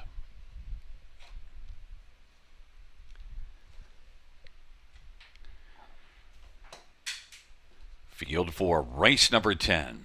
There at the start and they're off, and Remember the Custard has gone off stride. Magical Arthur leads, and Hummack Maximus second. PH Jim is third. Wild River Bumblebee is currently being 4th, and then racing on around the turn 5th. And that is Sporty Bob, but right now it is Magical Arthur and Travis Cullen who's got the lead. Hummack Maximus is second, PH Jim third, Wild River Bumblebee 4th, and Sporty Bob is racing position 5th. And then way back after an early break, Remember the Custard, and they race up towards the half of a 27 opening quarter. Magical Arthur and Travis Cullen leading in front of length and 3/4. Hummack Maximus and Damien McClellan second. PH Jim is third for Jay Harris as they work on around the turn. Wild River Bumblebee, Sammy Fillion 4th, and then Sporty Bob is racing 5th, and Remember the Custard has gone off stride again. 56 seconds flat the halftime. Magical Arthur leads as the field hustles their way on up towards 3/4. Magical Arthur, Hummack Maximus and PH Jim, Wild River Bumblebee, and now Sporty Bob is looking sporty, passing a couple of horses, and Sporty Bob has come on now and is taken third, or at least a share of third with PH Jim, and now third alone. 3/4, 124-1. Magical Arthur, Hummack Maximus, and Sporty Bob steadily progressing. Was back early, but not now. Is only about a length and 3/4 off the lead of Magical Arthur and Travis Cullen, getting busy on the lead. Magical Arthur getting some urging from Travis, and here comes Sporty Bob. On down the stretch drive, Sporty Bob trying to collar Magical Arthur up the inside is Hummack Maximus. Sporty Bob as they come to the finish. On by to win it. Magical Arthur, Hummack Maximus, and Wild River Bumblebee 153-2. Sporty Bob, not that sporty early, but sporty where it counts, Sugar. Indeed. I mean, he got chased up down the backstretch. That's probably the best I've seen Sporty Bob since last season, where he went 52-2 over the river. Real nice mile for him to find the winner's circle. It's been a while. Yeah, it has. And look, we've seen this one do some good things in the past, but this year it's been a little bit thin. But at least what you're seeing in the last couple races, some signs that it was starting to come together. Indeed, I thought he would have shown a little more last time out off of that two-hole ride, but he faded late. But no fading tonight. This was a big power move through the backstretch. I was surprised he was able to sustain it. I mean, he just kept on coming. He wanted this one tonight.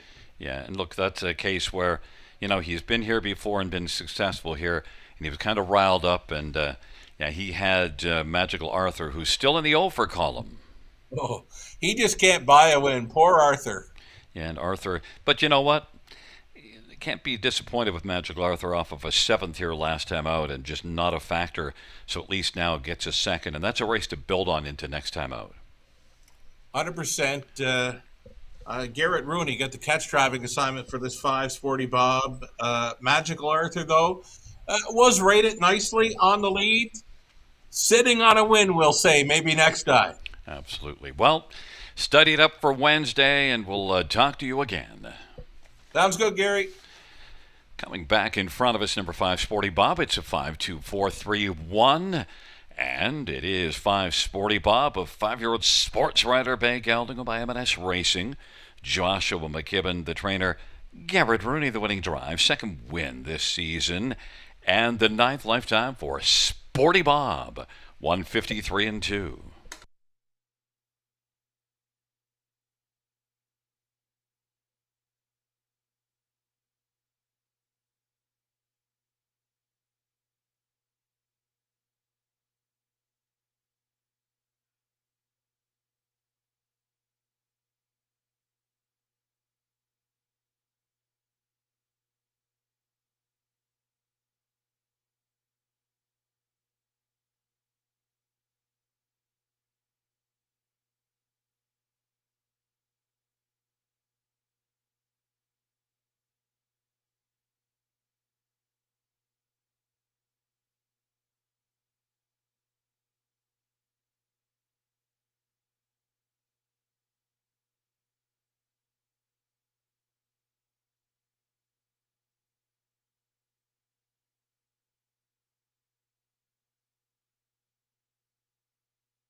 Tenth race payouts: 5 Sporty Bob, 710, 383.50. 2 Magical Arthur, 282.54. Helmac Maximus, 360. $2 exactors, 1760. Dollar try, 50.75. Dollar high five, 161.40. Double of 2 and 5, 14.60. Dollar pick 3, 20.70. Dollar pick 4, 121.30.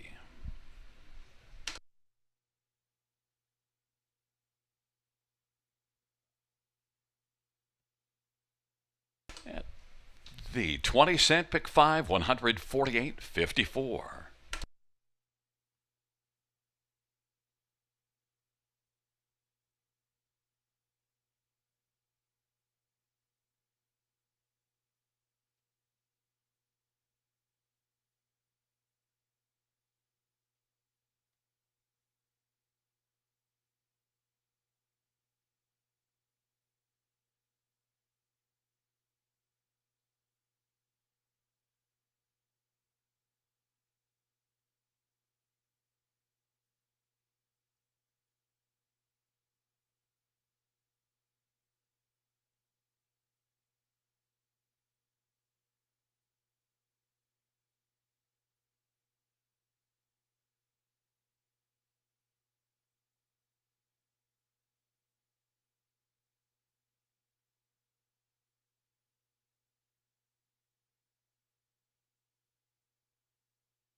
10th race order of finish from the top. So 52431 scratch 6 scratch. That's 52431 scratch 6 scratch.